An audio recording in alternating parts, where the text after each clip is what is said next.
guy explains that the wells can store many, many messages. The boss is not so pleased anymore. If you haven't upgraded your contact center yet, it's time to get business done better with MTN Business.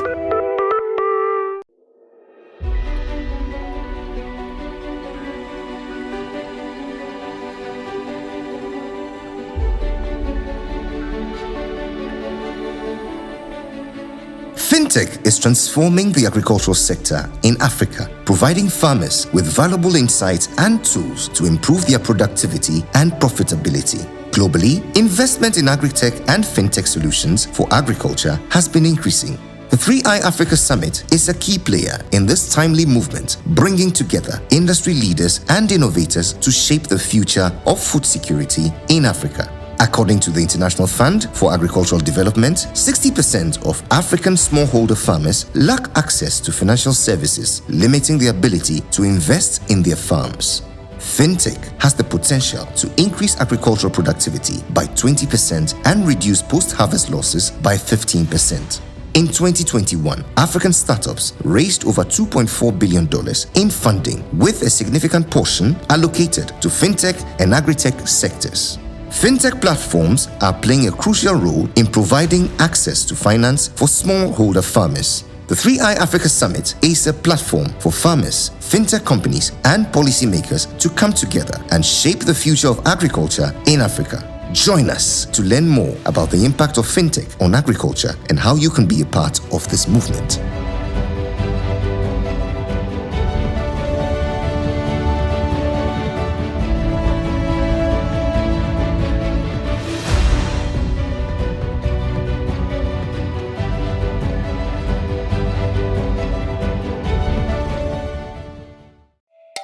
Welcome to Ghana. Go beyond the return to a home of a rich cultural heritage where nature is incredible. Adventure is everywhere and the people are warm. Go beyond to a home far from home. Visit Ghana.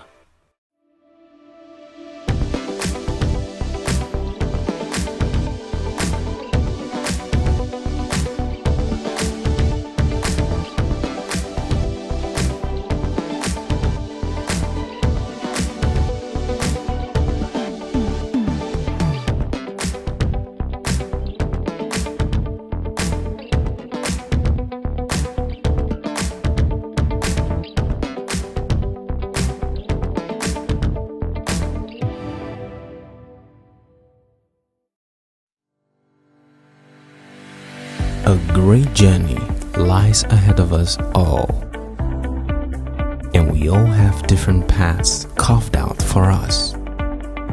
No matter who you are and the path you're on, make sure you choose a partner you can trust, a partner with integrity who will always give you the support you need when you need it. No matter what you do and where you are in your journey in life, you are very significant, and so is the path you're on. Consolidated Bank Ghana (CBG) cherishes financial security as much as you do and shares the same values as you. That is why we are the right financial partner to stand with you. We are now one of the largest banks in Ghana, and we are ready to partner and work with you. CBG, we stand with you. Oh. Everybody thinks my life just be enjoyment. Like you, I have to try over and over again to make it. Yo, Kitty, waiting on a new hit. Yeah, waiting, Kitty. It helps when I don't have to worry about everyday stuff like banking. New message. So I can focus and make great music for my fans. Fidelity Digital Banking fills me with enjoyment. Try Fidelity Digital Banking today and make it happen with Fidelity Bank, because together we are more. Fidelity Bank. Believe with us. Upgrade with your recoded GCB mobile app and do more with ease. Send and receive funds seamlessly. Your recoded GCB mobile app is fast. We go the road with you to make impossible possible. Use it to pay all bills and enjoy the convenience. We're gonna be with you to make life a lot easier. No worries. Top up on all types of ECG prepaid meters easily. Your GCB mobile app makes that possible with this smart card reader. Where you bank, you don't need no account. Silence at the app, only thing where they matter. GCB mobile app, GCB mobile app, making life so easy. Pay your subscriptions and fees to over 150 merchants. It is safe and timely. Get your bills paid on time. No worries. Silence at the app, only thing where they matter. GCB mobile. All transactions on GCB mobile app are Making smooth. life so easy. Get onto Google Play Store and Apple Store to download GCB mobile app. Upgrade your style. GCB Bank, your bank for life. Oh, baby girl, let me send me Philippa. I'll take you to the moon one of these days, pair. Makume mutofi. Anything for you. Oh, Kocho. I also wanted to tell you something special. I think I'm in. Hey, Massa, wouldn't you credit? Oh, darling. Massa, Jai didn't am for that. Jai him na wuni data. Hey, atavo nyamio. Small point at the camp score. CBG is empowering you to get digi with CBG Mobile. Simply dial *924# and you can conveniently perform your banking activities. Transfer funds without hassle, top up airtime, check your account balance, pay for your utility bills, school fees, request for your cards, and many more. Oh, baby, sorry. I had some small technical difficulties, B. So where were we? My ready. Oh, darling, don't worry. I will always stand with you. CBG, we stand with you. Pascal is showing his boss the efficient new technology they've installed. She's pleased. But now she's asking, why is that still there? Pascal explains the new fleet-finding darts are more accurate than the old ones. The boss is not so pleased anymore. If you haven't automated your fleet management yet, it's time to get business done better with MTN Business.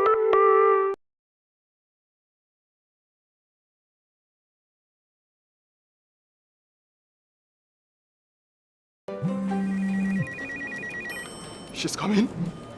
She's coming.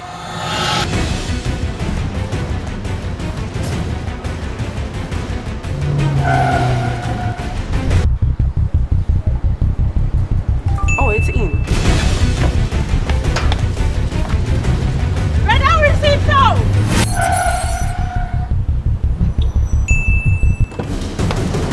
Boss, let's go back. Here, take this. She's coming. I know. Go to the pharmacy now. She's coming. Oh.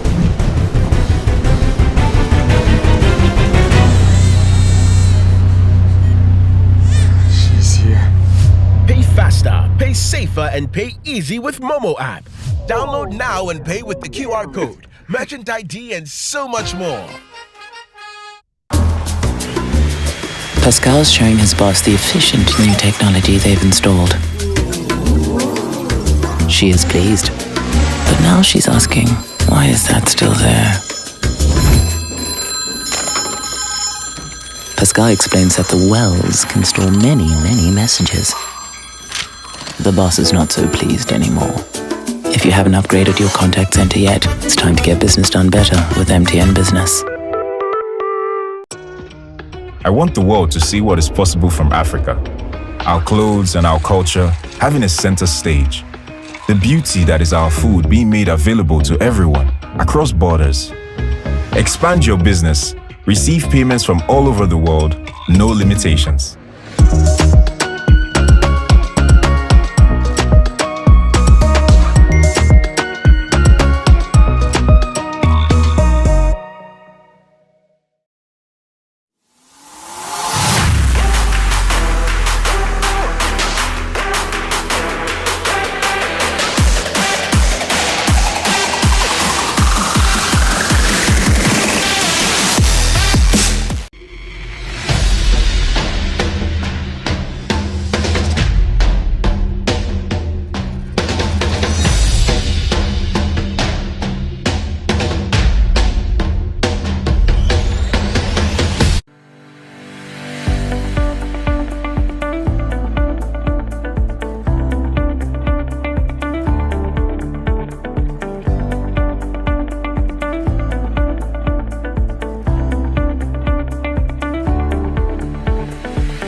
She's coming. She's coming!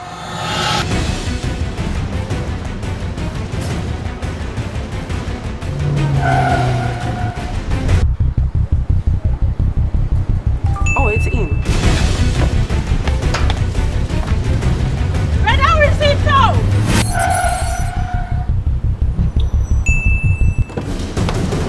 Boss, let's go back. Here, take this. She's go to coming. I know. Go to the pharmacy now. She's coming! Oh.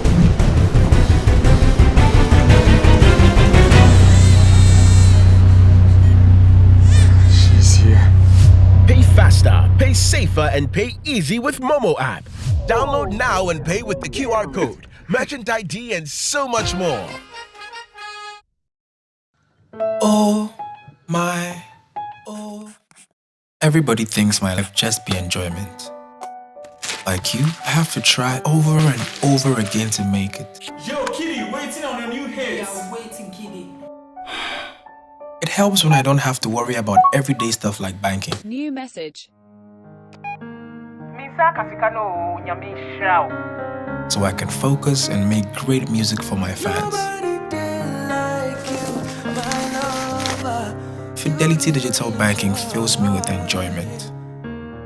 Try Fidelity Digital Banking today and make it happen with Fidelity Bank, because together we are more.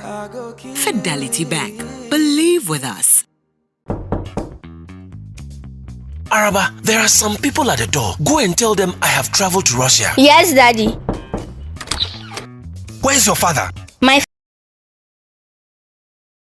father said I should tell you he has traveled to Russia. Your father has killed me. I sent him money from America to complete my house for me. Are all student association contributions? Even the money from the fundraiser for Kweku's surgery. Oh! He too?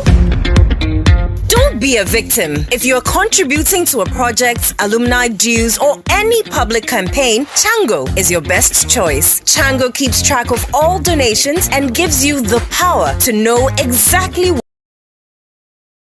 where the money goes. Chango is approved by Bank of Ghana. Call 0270-066-614 or visit changoapp.com for more information. Uncle, my father is hiding under the bed. Oh, Araba. Chango for your groupings and crowdfunding. When was the last time your mind had a break? I mean a real break, where you didn't constantly worry. Not breaks like being on the golf course but missing easy parts because you were distracted by failed transactions. Or when you're with family, but pressure from work prevents you from bonding with those you love. Or perhaps when meeting clients but thoughts of system downtimes put you off your game. Well, we say next time you're on the golf course, focus on making par, get that birdie, at that family barbecue. Focus on getting the ribs tender the way Junior likes it. We process digital payments for your business. On your next business trip, soak in the views and focus on closing deals. We process digital payments for your business across Africa. Live, work, play a little without sweating over payments processing for your business with Insano. You are in good hands. Pascal's showing his boss the efficient new technology they've installed. She is pleased, but now she's asking, why is that still there? Pascal explains that the wells can store many, many messages. The boss is not so pleased anymore. If you haven't upgraded your contact center yet, it's time to get business done better with MTN Business.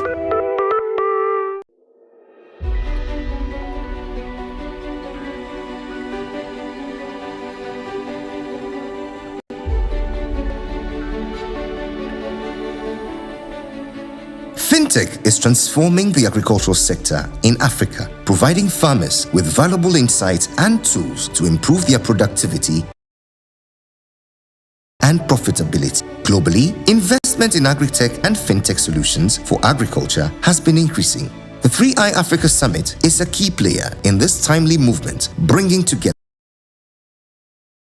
industry leaders and innovators to shape the future of food security in Africa. According to the International Fund for Agricultural Development, 60% of African smallholder farmers lack access to financial services, limiting their ability to invest in their farms. Fintech has the potential to increase agricultural productivity by 20% and reduce post-harvest losses by 15%. In 2021, African startups raised over $2.4 billion in funding, with a significant portion allocated to fintech and agri-tech sectors. Fintech platforms are playing a crucial role in providing access to finance for smallholder farmers. The 3i Africa Summit is a platform for farmers, fintech companies, and policymakers to come together and shape the future of agriculture in Africa. Join us to learn more about the impact of fintech on agriculture and how you can be a part of this movement.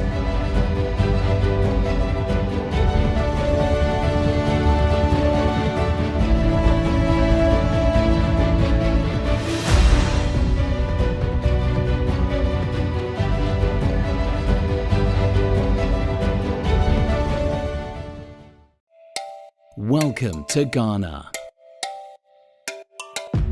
Go beyond the return to a home of a rich cultural heritage where nature is incredible. Adventure is everywhere and the people are warm. Go beyond to a home far from home. Visit Ghana.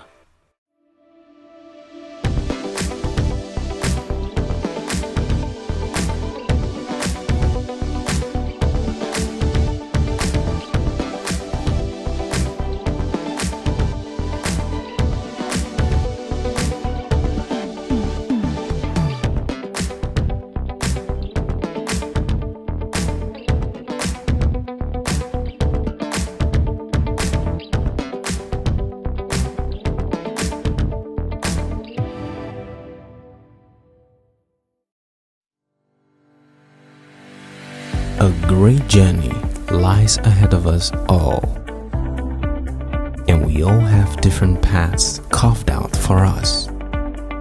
No matter who you are and the path you're on, make sure you choose a partner you can trust, a partner with integrity who will always give you the support you need when you need it. No matter what you do and where you are in your journey in life, you are very significant, and so is the path you're on. Consolidated Bank Ghana (CBG) cherishes financial security as much as you do and shares the same values as you. That is why we are the right financial partner to stand with you. We are now one of the largest banks in Ghana, and we are ready to partner and work with you. CBG, we stand with you. Oh my, oh. Everybody thinks my life just be enjoyment. Like you, I have to try over and over again to make it. Yo, Kitty, waiting on a new hit. Yeah, waiting, Kitty. It helps when I don't have to worry about everyday stuff like banking. New message. So I can focus and make great music for my fans. Fidelity Digital Banking fills me with enjoyment. Try Fidelity Digital Banking today and make it happen with Fidelity Bank, because together we are more. Fidelity Bank. Believe with us. Upgrade with your recoded GCB mobile app and do more with ease. Send and receive funds seamlessly. Your recoded GCB mobile app is fast. We go the road with you to make impossible possible. Use it to pay all bills and enjoy the convenience. We're gonna be with you to make life a lot easier. No worries. Top up on all types of ECG prepaid meters easily. Your GCB mobile app makes that possible with this smart card reader. Where you bank, you don't need no account. Silence at the app, only thing where they matter. GCB mobile app, GCB mobile app, making life so easy. pay your subscriptions and fees to over 150 merchants. It is safe and timely. Get your bills paid on time. No worries, Charlotte's at the app. It's been well done, my time. GCB Mobile. All transactions on GCB mobile app are smooth. Get onto Google Play Store and Apple Store to download GCB mobile app. Upgrade your style. GCB Bank, your bank for life. So baby girl, let me send me pa. I'll take you to the moon one of these days, pair. Makume mutofi. Anything for you. Oh, Kocho. I also wanted to tell you something special. I think I'm in. Hey, Massa, wouldn't need credit. Darling. Massa, Jai didn't amount for that. Jai him na uni data. Hey, small point at the camp score. CBG is empowering you to get digi with CBG Mobile. Simply dial *924# and you can conveniently perform your banking activities. Transfer funds without hassle, top up airtime, check your account balance, pay for your utility bills, school fees, request for your cards, and many more. Oh baby, sorry. I had some small technical difficulties, B. So where were we? My ready. Oh darling, don't worry. I will always stand with you. CBG, we stand with you. Pascal is showing his boss the efficient new technology they've installed. She's pleased. But now she's asking, why is that still there? Pascal explains the new fleet-finding darts are more accurate than the old ones. The boss is not so pleased anymore. If you haven't automated your fleet management yet, it's time to get business done better with MTN Business. She's coming. She's coming.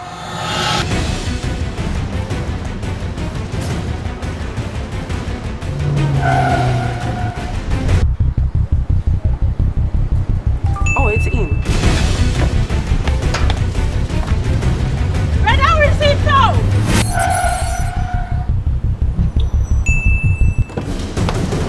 Boss, let's go back. Here, take this. She's coming. I know. Go to the pharmacy now. She's coming. Oh.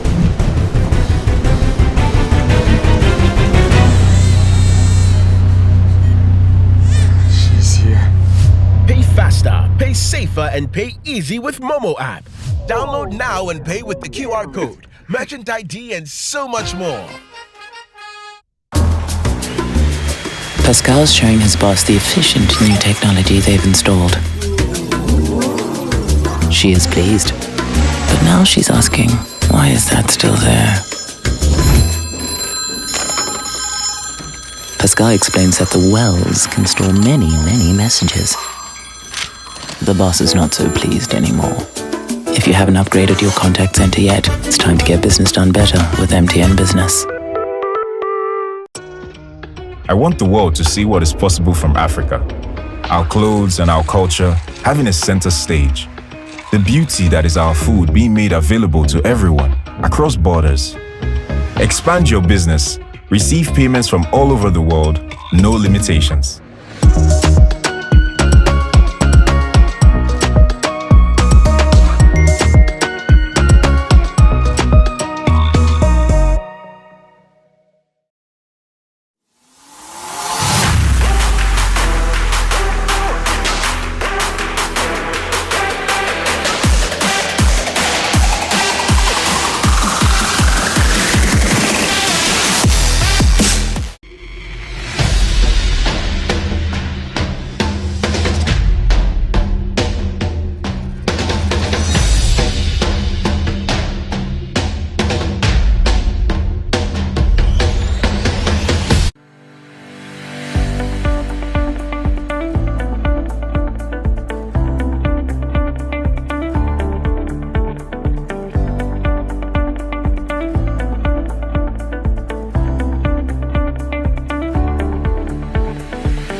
She's coming.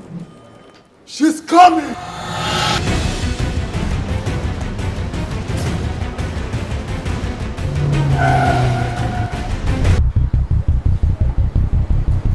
Oh, it's in.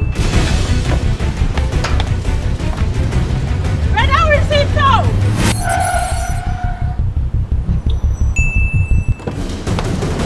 Boss, collect my bag. Okay, here. Take this. She's go to coming. I know. Go to the pharmacy now. She's coming! Oh.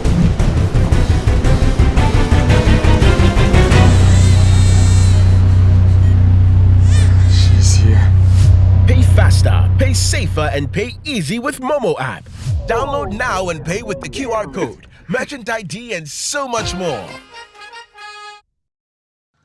Oh my, everybody thinks my life just be enjoyment. Like you, I have to try over and over again to make it. Yo, Kitty, waiting on a new hit. Yeah, waiting, Kitty. It helps when I don't have to worry about everyday stuff like banking. New message. So I can focus and make great music for my fans. Fidelity Digital Banking fills me with enjoyment. Try Fidelity Digital Banking today and make it happen with Fidelity Bank because together we are more. Fidelity Bank. Believe with us. Araba, there are some people at the door. Go and tell them I have traveled to Russia. Yes, Daddy. Where's your father? My father said I should tell you he has traveled to Russia. Your father has killed me. I sent him money from America to complete my house for me. Are all student association contributions?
Even the money from the fundraiser for Kweku surgery. Oh! He chop too!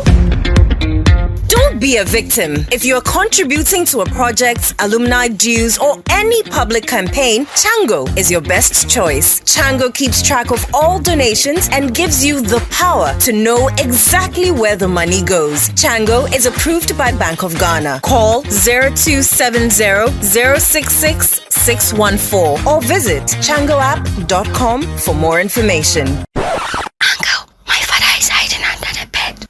Oh, Araba. Chango for your groupings and crowdfunding. When was the last time your mind had a break?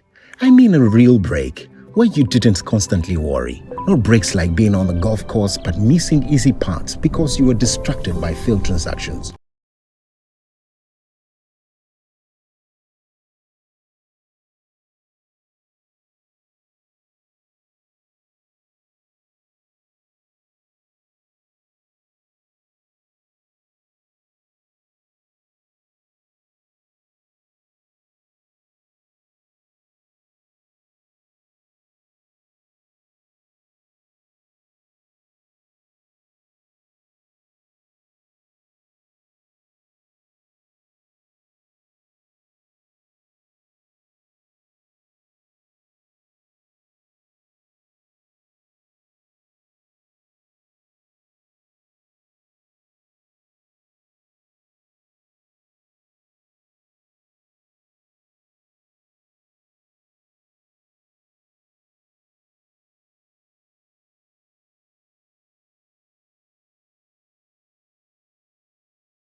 for a second real love again. Yet here I am, and I can do better. Every time I go out of my way for you, I never hoped I'd be in a situation like this again. Yet here I am, and I can do better.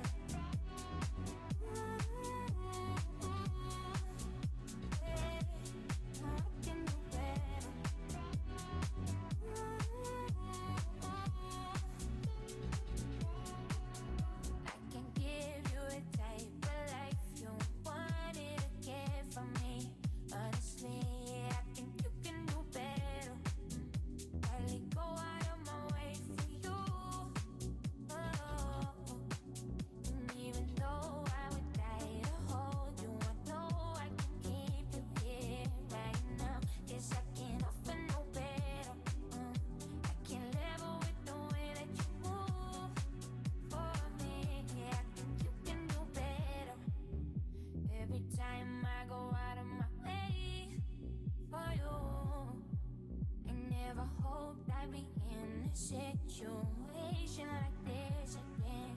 Yet here I am, and I can do better.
This is no ordinary stage. It's not built up.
afternoon. Thank you very much for being here. Yeah, it's me. I'm going to come up on the yellow circle shortly, but not before we watch a little bit of a video that we've prepared to just talk you through the purpose of why that yellow circle exists. Let's watch it.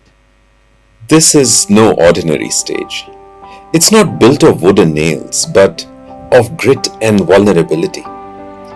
It creaks not with age, but with the weight of dreams daring to take flight and architecting a better future. This stage is not bathed in spotlights or draped in velvet either, but in the brutal and countless pitches to VCs where you fall 7 times but learn to get a beat. This stage is a place where scars are badges of honor, where founders share stories that never made the headlines, sharing lessons that often are only learned in the dark, damp, and cold trenches of innovation. So what is this stage then? Well, it's where heroes are shaped not from polished resumes, but from the fire of experience.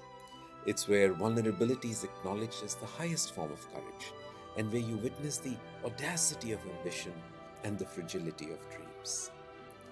It's where founders choose to straight take you backstage and share not just the what, but how they turn barriers into breakthroughs and tests into testimonies. They show you why they feel they are anti-gravity, that nothing can ever pull them down. It's no ordinary stage because often we've seen founders themselves finding their stories here, many for the very first time. In fact, it may well be the only stage where founders write their own story before they step on it. And no, founders don't fit to a topic given by the organizers. Instead, as organizers, we create room to fit the stage to the story a founder wishes to share. To our 200 founders from over 30 countries who graced this stage in the past year, we say thank you. You are the storytellers of the future, the proof that ordinary humans can achieve extraordinary things. Yes, this indeed is no ordinary stage. It's a community. This special community. In 2024, we'll keep building this community, brick by brick, story by story, founder by founder. So together, let the curtain rise on the next chapter. We wish everyone an awesome 2024.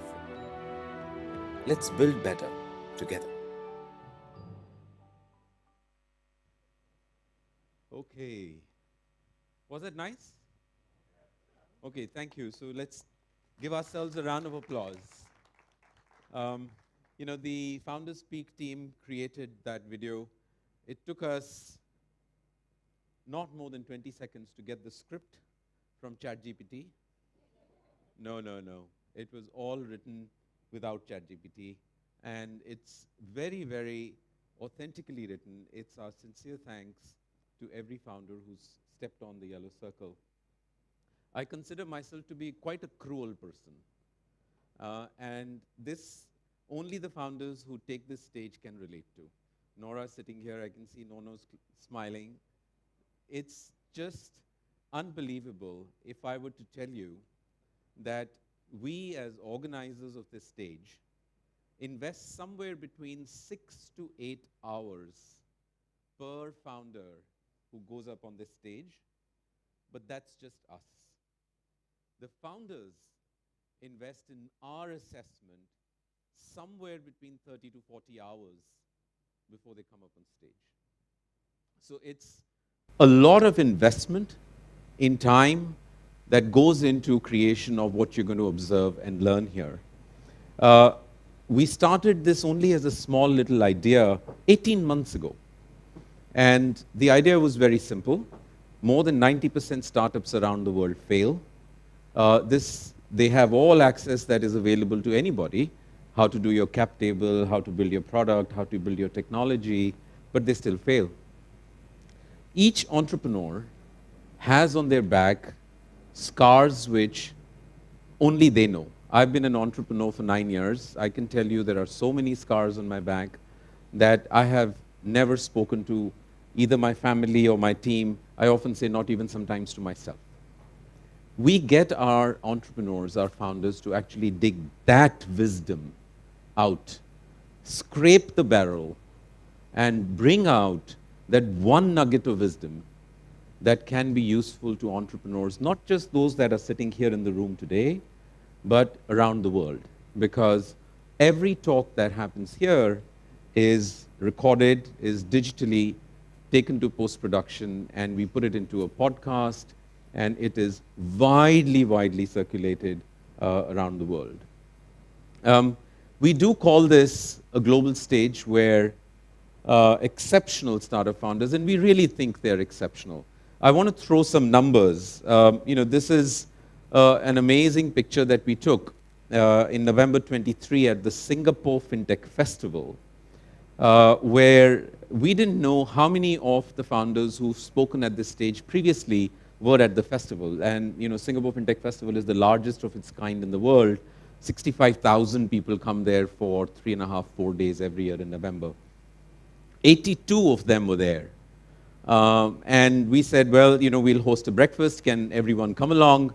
And they all did. And we took this, what we call a really gorgeous picture. It's just unbelievable how good this is. And it's now slowly starting to become a little bit of a community.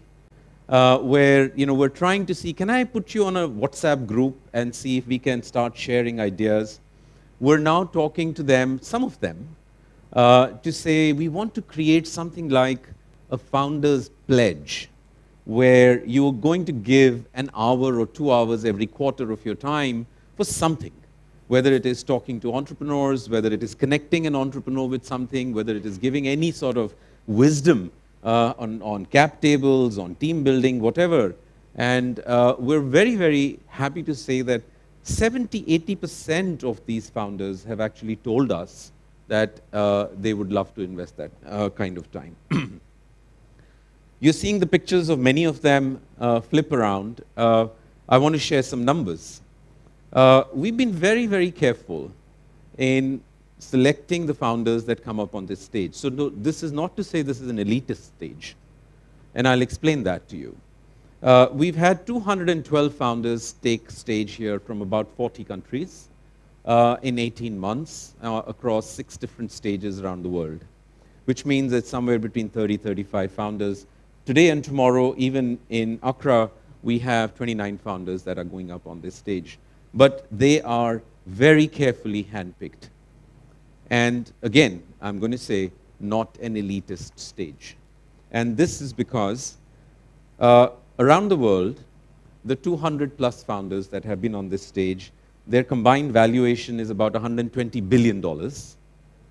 Collectively, we've estimated they've raised about $27 billion. 35 of them are unicorns. 45 of them are on their 4th or more startup. Over 70 of them are those that failed, as the world calls them. Those that shut down for one reason or another. Those that went down fighting. So we have the entire spectrum.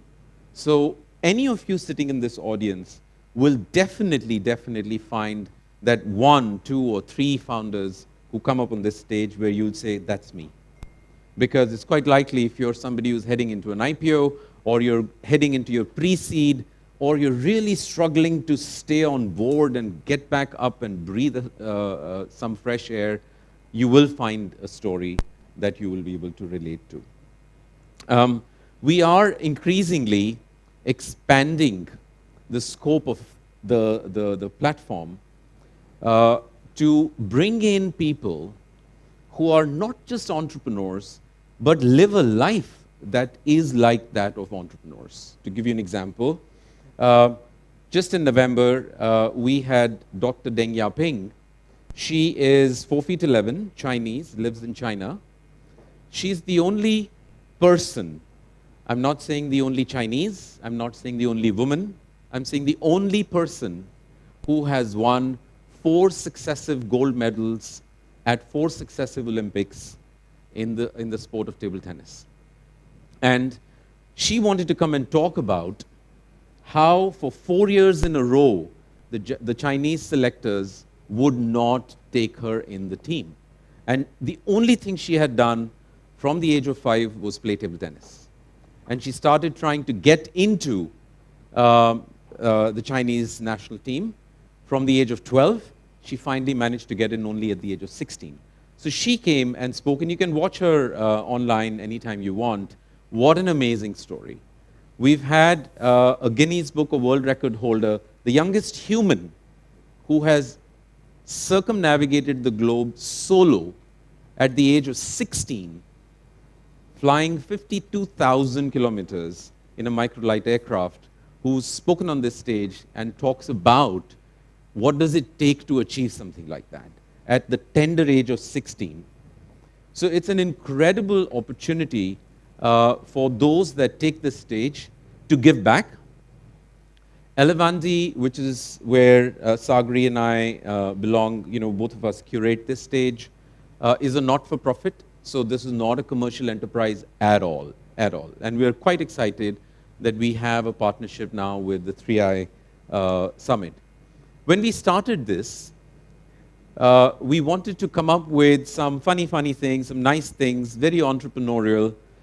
One of those things was, why don't we create a playlist on Spotify of songs that represent the journey of an entrepreneur? So it took us something like 6 weeks to find the songs which represent every single stage of the life of an entrepreneur. And I know that I want you to take out your cameras and please download this playlist. It's just an amazing set of things, especially if you're an entrepreneur. You will most definitely like it. You're also, sorry, if you want it. Okay, thank you. You're also very welcome to go up on Spotify, and you can find something called the Founders Speak podcast. And over 200 founders who've taken this yellow circle previously, you can find their talks there, and you can watch, you can listen, you can go to YouTube, Google, Apple Podcast, and they're all there.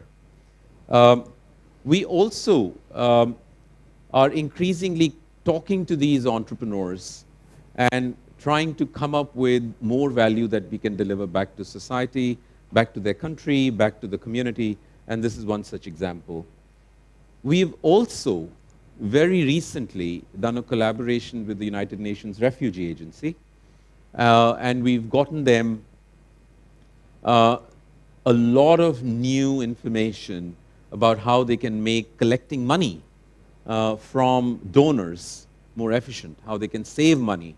And we're now working to introduce them to large businesses, large enterprises, who can begin to participate in the process of rehabilitating displaced people. And the number of these people continues to rise. There are about 112 million displaced people, and Africa is one place where there are just too many. And last year, in the month of, last year summer, we went to Kigali.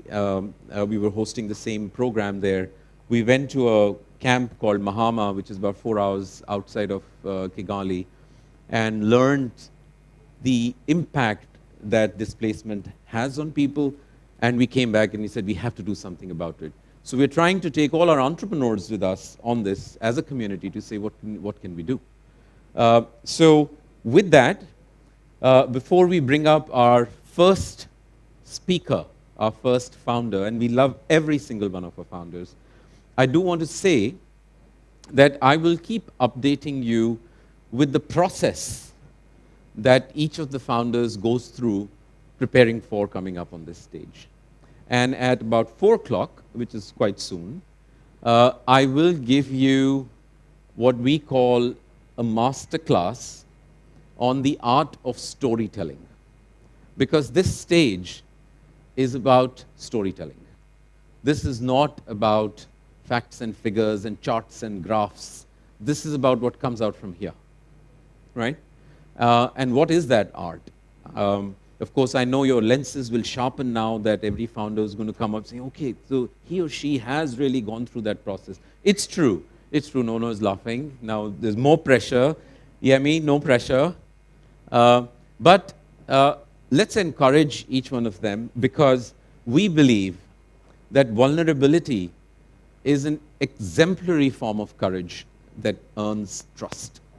So each of these founders have invested themselves into coming up on this stage and be vulnerable in front of you, which means that they are going to be authentic, they're going to be honest, and they're going to be believable.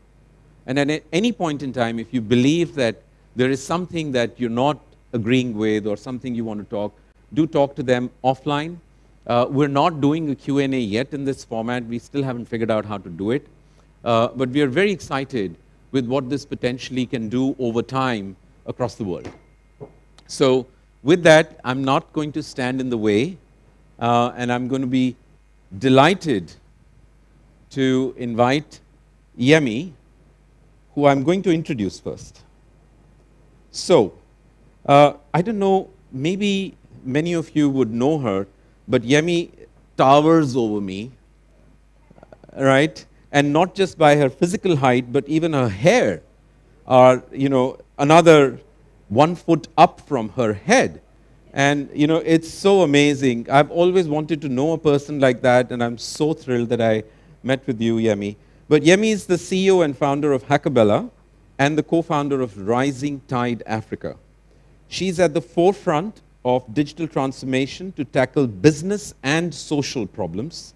And I'll talk about this in between speakers, having seen how Japanese founders think about things, where we host this program, how Asian founders think about things, how American founders think, and how founders who are running businesses in Africa think about things. She's also recognized as one of the foremost women in technology in Nigeria, with demonstrable evidence of delivering innovative business solutions through technology. She is the CEO of Hackabella Limited, and the Rising Tide Africa movement is a women's movement initiated with a vision to increase women's participation in angel investing as an asset class and promote education, cross-border investing, and investor mentoring across Africa. She's a mentor, no question why, you have to be one, to various digital and technology-enabled startups, and she was honored as Nigeria's most outstanding public sector CIO at the ICT Centenary Awards back in 2014. So no ordinary person. Let's welcome Yemi on stage.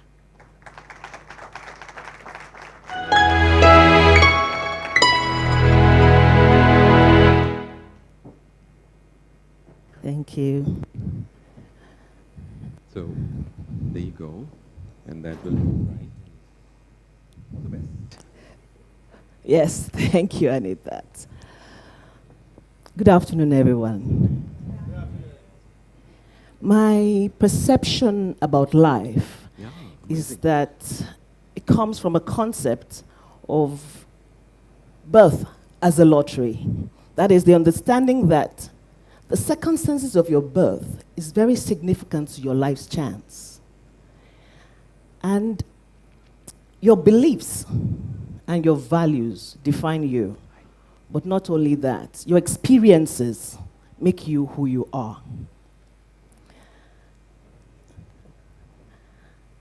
My mother, from a royal family, is the first of 26 children. So you can imagine I have younger uncles and aunties that are younger than I am. But my father is the only son of a gatesman. Circumstances and the lottery of birth.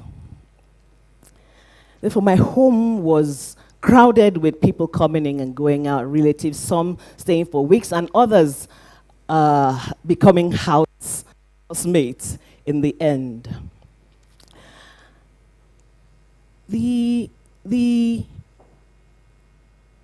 My father strived and rose from a petty officer to a rear admiral in the Nigerian Navy. And he instilled in us discipline, integrity, and as we grew up, hard work. He would often tell us, The legacy I would leave you is my name. You have to cherish it and build on it for the next generation. So these are the threads that have spun who I am today and what has made me unique. You know that armed with your beliefs and your values, you often make choices and decisions in life. And if you connect those the dots of the choices and decisions, you will find the path to your life. Sometimes these choices give you opportunities, but other times it tests your resilience. By 36, I knew that I was done being bridesmaids to all of my friends. I wanted to start a family. And so I took a deliberate choice. And what I did was to slow down on my career and started to prioritize my relationships. I left my high-flying job as a general manager in an advertising agency. And this choice afforded me the opportunity to take on an administrative role at SAP. But what I did not see coming ahead was the opportunity that it would afford me. That two of my bosses would resign in different intervals, but I made a choice to fill the gap while they were looking for replacements for them. I therefore had to double up my efforts. I had to read, I had to train myself, I had to do all of these things to play the boss. With no additional raise in salaries, but I wasn't deterred about that. Yes, I got married. I have a beautiful daughter. I filled the business development role. I also rose to become the regional manager for SAP in West Africa. And that started my journey in technology. You know, part of my thread is that nothing deters me. For example, taking on this stage. I see opportunities instead of challenges.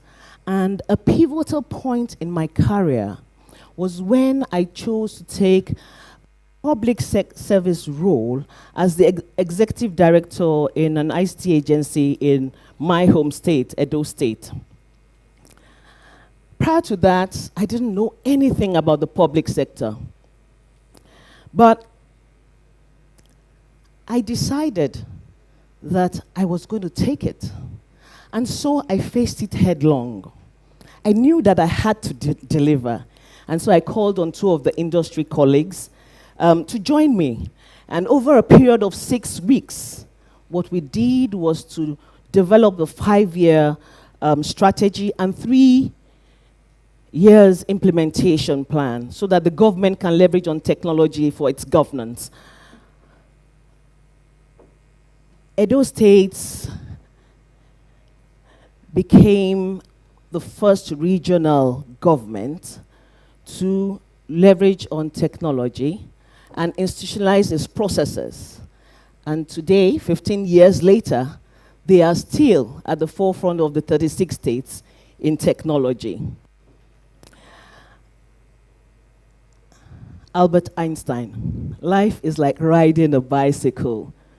To keep your balance, you must keep moving. The road to achieving your life's goals is never smooth. Life always throws you curveballs. And so for me, my dream of combining my family unit with a successful career did not align. Something had to give. And so the choices I made at that time has paved my path. That is not to say that, you know, as an entrepreneur, you cannot have best of both worlds. You can. People do have it. But you see, this work-life balancing act requires a level of tenacity and compromise, which I didn't attain at the time. I chose to deliberately put myself in there to make a success of my career, and hence Hakabella. Hakabella is an aggregation of my public and private sector career. My drive came from my observation that there was an over-reliance on foreign technologies. And I started to think, what would it take to develop and build a sustainable indigenous business like SAP that would be for the African market and that would have global standards. I had no clue. I didn't know, but I wanted to find out. And so I incorporated Hakabella. And I then started looking for opportunities of where I could replicate in other state governments what I had done in my home state government, Edo State. I had to face all the lessons. And for me, when I took up Edo State, I had a rude awakening at the time because there was the element of bureaucracy. There was gender bias, demographic bias, urban to rural, semi-rural, urban lifestyle changes, and worse off was the outdated system of governance. And so when I started to look for where I could replicate, I just hit a roadblock. I had the blueprint, but it wasn't enough. I learned so many lessons. But Albert Einstein, you must keep moving. And so Hakabella was developed of that with all of the products and services that we have today. You know, my mother's values, let me talk a bit about that. Armed with the clear and compelling vision that I had to build and create opportunities for other female entrepreneurs, we started to galvanize women to become angel investors. We could see it as an asset class. And so we birthed Rising Tide Africa, which is a group of female angel investors across the continent that are giving themselves and mentoring and educating as well as investing, therefore closing the gender handicap. Today we have invested about $2 million in our portfolio companies, $2 million. What I'd like to talk about is to break the perception that successful people almost always know what they're doing. You don't have to know all the answers before you start. Just start. You know, whatever, ideation to manifestation is a critical ingredient for entrepreneurship. Whatever does not manifest becomes a lesson learned. We sometimes focus on the journey and always forget that our values and our beliefs are what defines us, and that our choices in life are what create the path of who you are. I made my choices, and today I'm an African female entrepreneur. Thank you.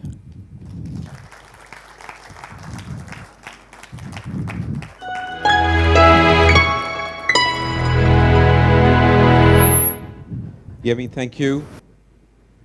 Ladies and gentlemen, let's give it one more time for Yemi. Thank you. And am I allowed to say that you were paranoid? Okay.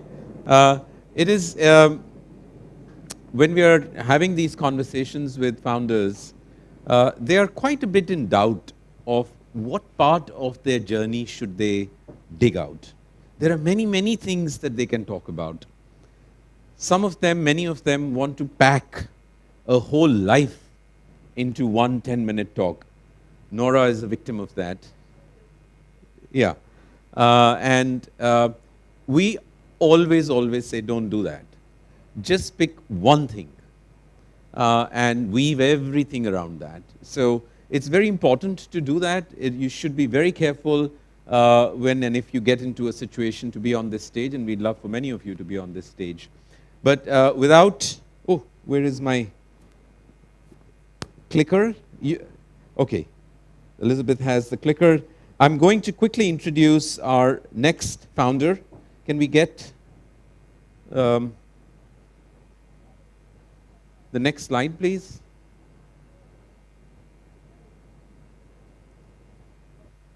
Okay, great. This is not in sync with what's behind, I think. All right. So, Elizabeth is the CEO and founder of ASA Finance. She started her journey in the German parliament as a translator extraordinaire. In fact, she speaks 5 languages. Now, you can say, started in the parliament, translator. What is ASA Finance? I mean, that's what life does. It finds strange things, and and I'm going to read more about her. A microfinance job brought her to Nairobi initially and then led her to living there for many years, and thereafter Senegal and Nigeria. Elizabeth is a skilled ballerina. You will see why. Dancing for 15 years of her life, even doing so while founding the company in Nairobi. Her company, ASA Finance, turned 10 in 2023 and is the payments infrastructure for many household names in payments and remittances. In 2024, ASA Finance was named as a finalist for Inspiring Workplaces Middle East and Africa Award. And back in 2021, ASA Finance was named one of the global top 10 most innovative companies by Fast Company. So let me not once again stand between you and Elizabeth. Let's welcome her on stage.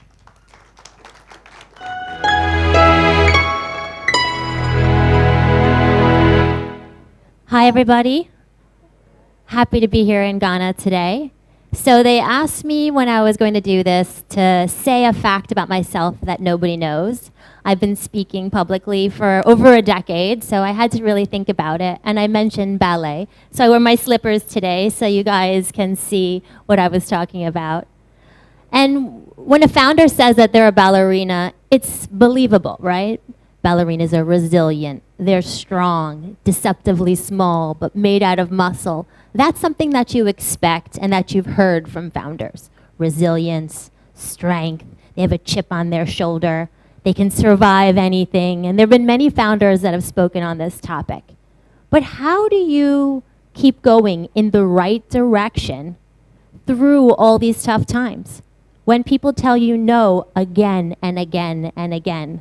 This morning, the vice president, I don't know if you heard, mentioned the name of my first company, BitPesa. And I had a shock of electricity because it was exactly 11 years ago when we did our first presentation to the Central Bank of Kenya about Bitcoin and blockchain. And at the time, they thought we were coming from outer space.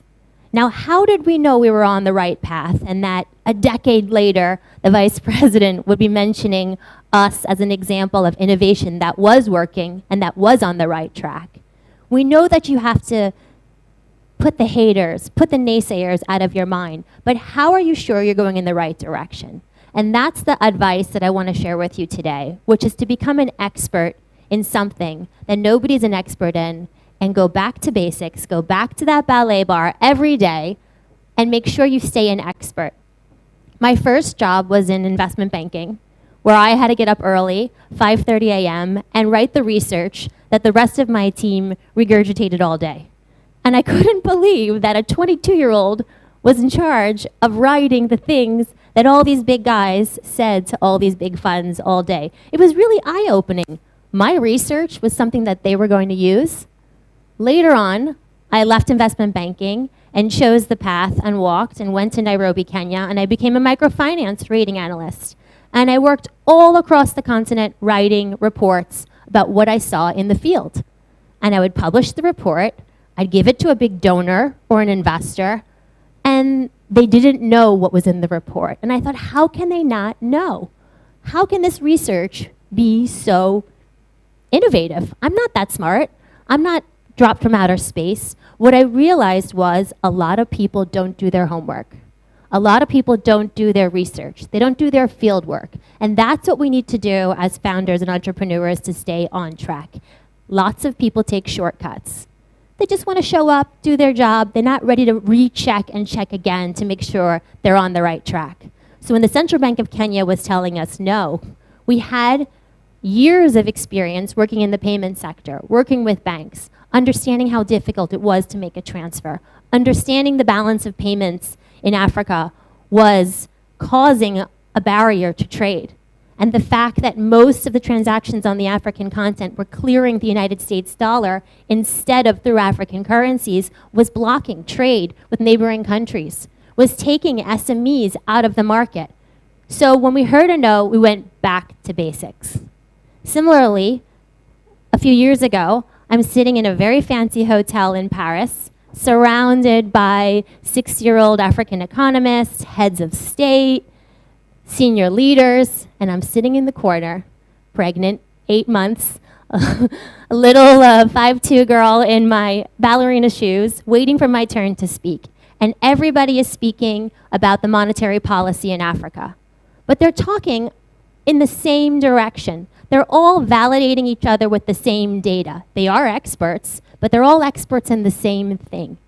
On the second day, it's my turn to speak, and I stand up and I waddle forward, and I talk about synthetic currency swaps. And what if we use digital payments to enable the use of African currencies against each other? What if you could trade the Senegalese franc with the Central African franc against the Ugandan shilling, against the Zambian kwacha, without going through the US dollar? What would it look like if we used an innovative product to solve a problem in a way that hadn't been solved before? And because I had done my research, because I had 9 years of field work at the time to share with them, customer experiences, performance rates, metrics on pricing, economic data to support that when companies traded with us, they grew their revenues, I was listened to. So the no's became a yes. We actually won one of our biggest clients at that meeting, and 4 years later, they just did the highest revenue transaction we've ever had last month. So again, back to that research, to that expertise that no one else is doing. Go where nobody else has gone before. And it's lonely sometimes. We have on our Slack channel an ability to post news notices about other startups. And there's always a new employee who posts a competing startup or a startup in an adjacent sector that just raised some money or launched a new product. And it's very tempting to join the pack. It's very tempting to quickly rush all your resources together and follow what's being happening somewhere else. But those who've been at our company a while know we ignore the trend, we ignore the news, and we go to the data. If we're so bothered by a news item that comes out, we say, well, let's do a survey. Let's ask our customers. Let's go in market and do some field research. Let's talk to our sales traders and see what the pricing differential on the ground is. Let's not follow secondary, tertiary, or even gossip, data that's not produced with our knowledge. That's the key insight when you're operating in a vacuum of no.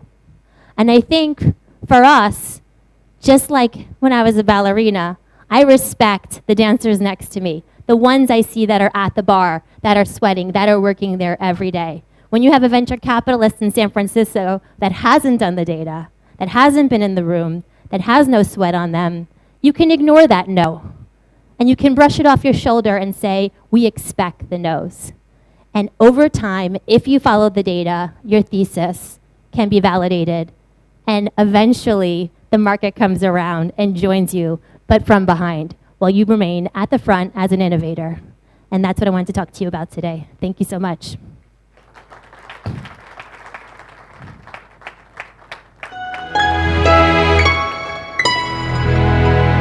Thank you so much, Elizabeth. Whenever there's an entrepreneur and there are many in this room, many who are taking the stage, starts a company, they have no idea how to do what they're going to do. It's like walking in a fog. But my mother reminds me to say, as you start walking, the way shows up. And which is quite true. And one of my co-founders, she said, and I say this so very often, that in entrepreneurship, like in life, the obstacle is the way. And that's what entrepreneurs do. They see an obstacle and they try to solve for it. Most of us actually go around it. And that's why we never really in our lives change the world. I have worked in some very large global companies with very large geographic remits for 23 years before I turned an entrepreneur. And I can tell you this, that I found myself after turning an entrepreneur. I hadn't found, I mean, I had a fancy car, big house in Hong Kong, and all such good things in the corporate life, but I was not me. I was somebody else. Entrepreneurship helps you find yourself. Our next speaker is somebody who has been bothering us, where is she, for the last 10 days. Every night she changes her script. Every morning she gives us new pictures. And she's nearly 70 years old. And she is an absolute child in her heart, in her actions, and that is the reason why she has more than 4 decades in entrepreneurship and hugely successful. I'm going to talk about Nora Bannerman, who is the founder and CEO of Sleek Garments, and Africa Sleek Institute of Creativity and Technology. She is an institution, is what she has been described as, having started her business with one sewing machine. One sewing machine. She has grown a sector that for most women has remained small to an over 300 machine factory that employs 1,000 workers at full capacity. Now, this is nothing to just wish away or sweep under the carpet. This is incredible stuff. While at the same time giving her time to support activities of business associations as an active executive member of the Association of Ghana Industries, the IFC of the World Bank Group in 2019 named Nora as one of the top 20 global female business leaders in emerging markets. She is one of the 4 out of Africa, and she is very grateful as it has positioned her well in advocacy for gender parity. I can go on reading about it, but Nora, we need you to come and take the stage. But I think we have a short little video before we get started. All right, so let's get the video, and Nora, then it's over to you.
Nobody touched it.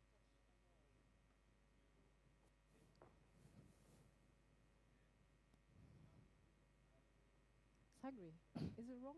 Got 10 rejections. 10 rejections? Okay. Is it 20 rejections? Okay. Now you're really telling me I'm bad. Okay. 30 rejections?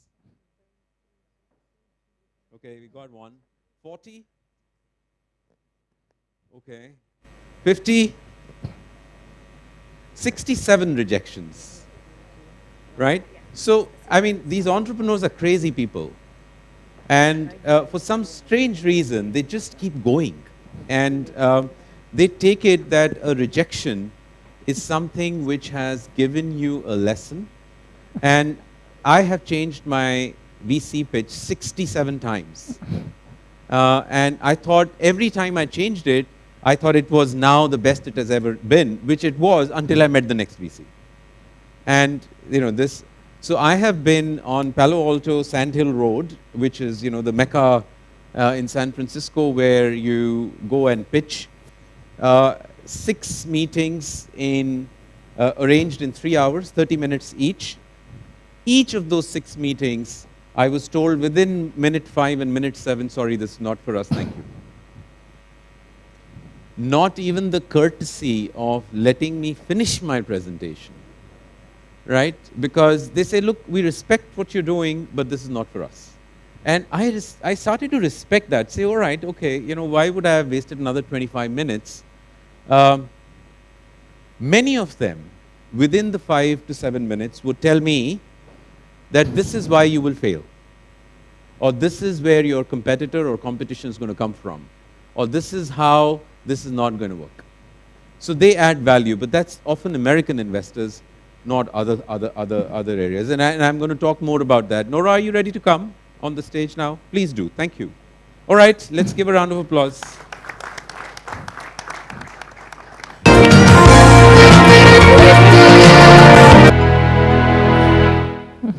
Okay, so this is what you see from the one sewing machine in the corridor at home to this. Now, I was just welcoming all of you and asking if you have received or are you enjoying the proverbial Ghanaian hospitality, which some of us know is reserved for foreigners. If you're a Ghanaian with a Ghanaian accent, you're going to get, please, we all have problems. Sort yourself out. But we are a lot of love, a lot of fun, a lot of jokes on social media, and a lot of gossip. We love the scandals, but that's Ghana. So it's better than the fighting, and I want to say Akwaba again. I really want you to enjoy Ghana. Navin knows it. Even before they arrived on the shores, I was talking about spending time by the beach. And best of all, you are all in a very good place here. We are in the center of the world. What do we mean by that? Accra is the center of the world. So, yesterday, listening to the Secretary General of the AFCFTA, and I'm one of those who's very keen on what we are saying about it, what we're going to do with it, he happened to make a statement. It filled me with sadness, and then my sadness went into anger. And this is why, in the middle of the night, I was given an earful to a minister of state. That is me. I get into trouble and I can't change. And my daughter will say, Mom, you always have to take it out. Do you always have to take it out on somebody? But that's reserved for another conversation. So what Wamkele was saying was this. Beneath the Mediterranean are thousands of African youth. They're down there, they're lost forever. But first of all, I still want to thank Navin and Sagri and your team and all of you for allowing me this space, this platform, to share with you a little bit of my journey through life. There are times when you just have to keep going, even though you may believe that your goals are unachievable. I have been there, in spite of all that you see. The question I ask is, why should a continent, the African continent, that supplies the world's close to 50% of the world's raw materials, why should we be home of the poorest of poorest? Think about this. We are not doing something right. However, in this room, there are some of us And as my late mom used to say, brighten the corner where you are. There are some of us who can do a little something with what we have to bring change. What kind of change am I talking about? Let me share with you my story. And for as long as you have ideas to give services or supply some goods, to generate wealth, not only for yourself, but for others, your story or my story is your story. Over decades ago, I decided that my lifelong dream to be a medical doctor was not how I was going to save the world. Now, this bit about saving the world comes again from my daughter, Natasha. She's my friend. She's my business partner. She's the COO of my company, Sleek Garments Export Limited. And during very serious conversations with individuals, if she happened to be passing by, she would just chime in, "Oh, my mom is out to save the world." So you can have a conversation with her later what she meant by that. But behind all this that you see has been a lot of resilience, tenacity, and a fight to take what I had, a God-given talent, and make it bigger. I've never believed in remaining small. I always say to entrepreneurs, if you have an idea and you assume that you found your niche market, and you are comfortable in that small space, remember that your customer could become your competitor. So staying small is not an option. But how do you get big? Without funding, you will ask. Without opportunities. And some may think I had it all. I recently said to somebody, I didn't have a wealthy father. I didn't have a wealthy partner. I had to build it from scratch. But the one thing that I decided was, if there was opportunity anywhere on this globe, I was going to seek it out. And this mindset is something that development partners, investors also look out for. So I ended up on runways in Paris, in Dusseldorf, all over the world, showcasing my designs with the top designers just because I had made an effort to take what I had and make it bigger. Now, about beating or challenging China. So it's about, well, in 2000, I was invited to serve on the AGUA National Committee, which got Ghana the AGUA visa to export over 6,000 products to the US. But in short, there was a special initiative to promote about 4 sectors. One of them was mine, and I took advantage of it. I chose to travel all the way to Sri Lanka to find the best.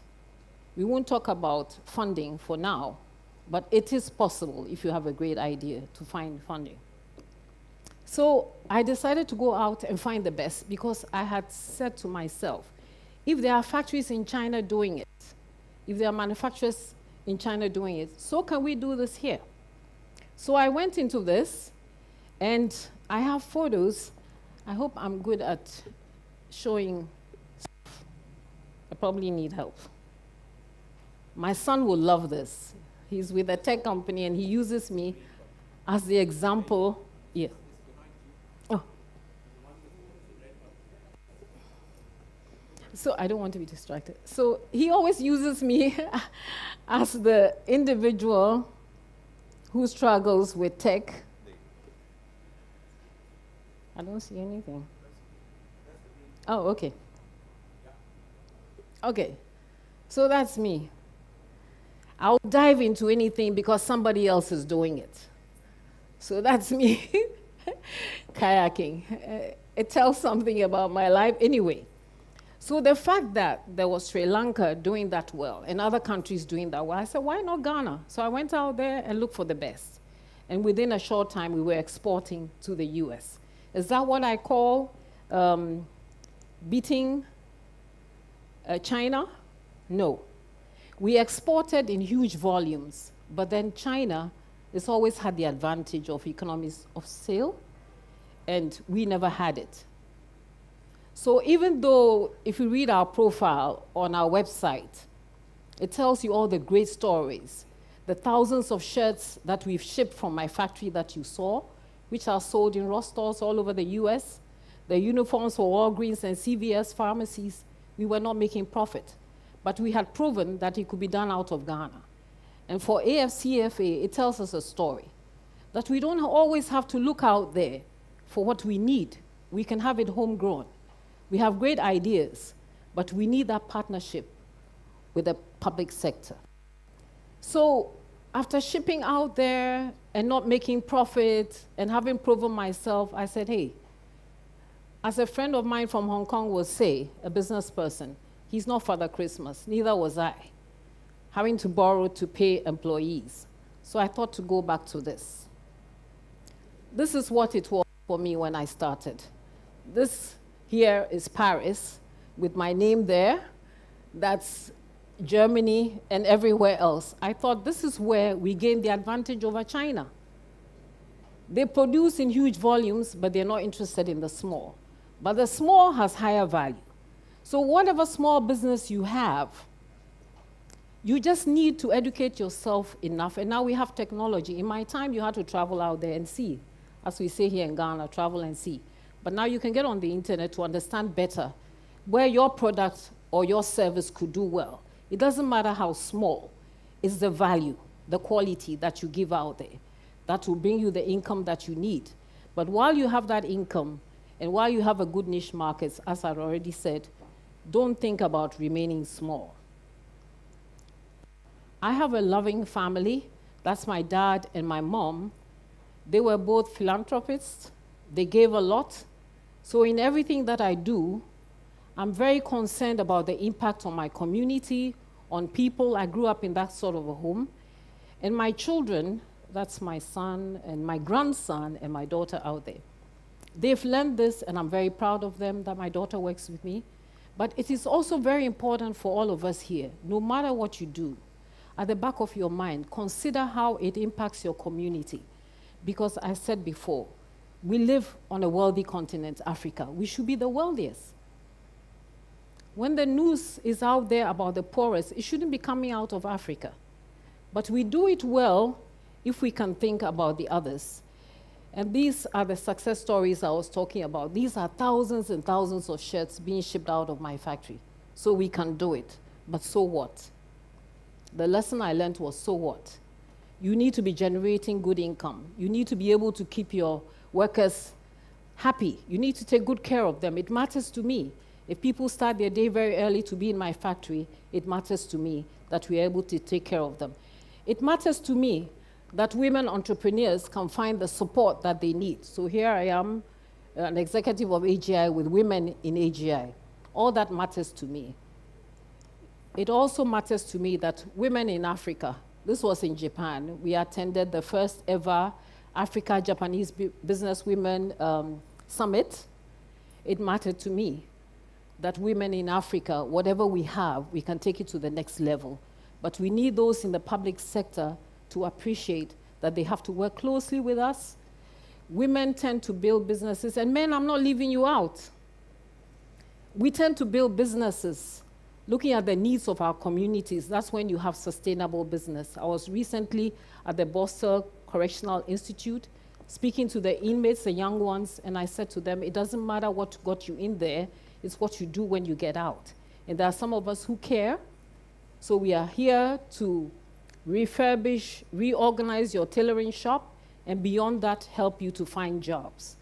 So that's my life story. It's about understanding that out there is a greater platform, a bigger platform. And now Africa, we have it under AFCFTA, and we all owe it to ourselves, to the continent, to our people, to take advantage of this. And taking advantage of this, it means getting together, association. You have to associate with like-minded individuals. There's an African saying, if you want to go fast, go alone. But if you want to go far, go together. That's been my life, and that's why you see what you see, and that's why I'm interesting to investors and everywhere else. And that's why those who started in this business with me over 20-something years ago, not the 40-something is the Paris and stuff you saw. That's my life. But Slee Garments Export Limited, the factory, those who started, they gave up. I'm the only one who didn't give up. It begins with here, your mindset. You must be a people's person. You must care that you are only successful if those around you are also moving up. Thank you so much. If you don't stop me, I won't stop. Thank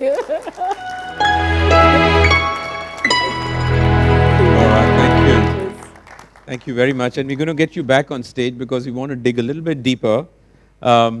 We are, is somebody setting that up? Yeah. We're going to bring two of our power women back, and we're going to add one more very powerful lady in pink sitting here. I want to ask a quick question to the audience while this is being set up. So, in a startup, there are 5 things that potentially contribute to the success of the business, success of the enterprise. It could be the idea, it could be the execution, it could be the team, it could be the funding, or, okay. So I'm going to ask a question to each one, to all of you, to raise your hand to think, to tell me how many of you think that the number one influencer of the success of a startup is which one? Again, I'm going to ask these individually. So, is it the idea? How many of you think the idea is the number one influencer of success, of the success of a startup? How many? Nobody thinks the idea is important? Really? Okay. How many think that funding is important?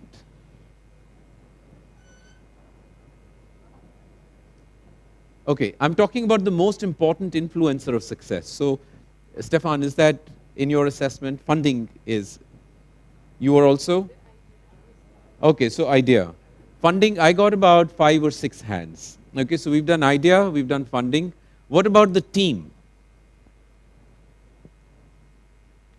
So, okay, so maybe 30% of the room.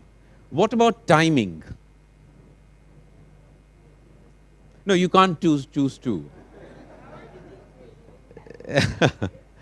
Okay, timing? Again, you're doing 2. Okay, so about 15% or so think timing. What about execution? Okay, so I'm talking about idea, timing, funding, execution, team. I think the winner in this room seems to be team. It's not. So there's a very successful investor called Bill Gross. You can watch a video on YouTube. It's a 7-minute video. And so I'm not going to give you the answer. So you should go and watch his video. It's called Why Startups Succeed. And he's invested in 200 companies, which include Google and Facebook and Amazon, etc., at very early stages, Airbnb, all of them. And he got his team to say that I have invested in 200 companies. I've had successful investments in companies like Google and Facebook, Amazon, Airbnb. Why did all 200 not turn out to be the same? Because the team was the same that was analyzing and making the investment, and still the results were very different. This talk that he has given is about the outcome of that analysis that he did, which is why startups succeed. So please watch this 6-7 minute video later and you'll get the answer, right? Now, I'm going to invite 2 of the panelists that you know really very well. So Nora and Elizabeth, if you can please come back on stage. We're going to add Nono to it, the high-heeled Nono. Where is she? Please come, please come. And I'm delighted to also share with you that the moderator for the panel is Pat Patel, who leads Elevandi globally and based in Singapore. And he's going to absolutely get the best, you can sit here, the best insights about entrepreneurship from the 3 of them. So far we've only heard the conversation from them, but now Pat is going to sit down and ask them questions, and let's take it away, Pat. Thank you. Can I get a mic? Yes. Okay. Thank you very much, Naveen. And welcome to the best session of the day. I can confidently say that. I've spoken to these three distinguished individuals, and they're going to be sharing their experiences and ideas on how we can create greater equality in the world of entrepreneurship, because right now it isn't equal. And so we're going to talk a little bit about this. We're going to share some experiences as well. And the three of them have quite a few similarities, but also differences. And, you know, if I start with Elizabeth, as a child, she wanted to be a translator, as you would have seen in the presentation earlier, and travel the world, which I think you have traveled the world multiple times. Not great for carbon footprint, by the way. And in her spare time, she's founded numerous businesses and currently leading AZA Finance. Then second up, we have Nono. As a child, she wanted to be the president of the USA.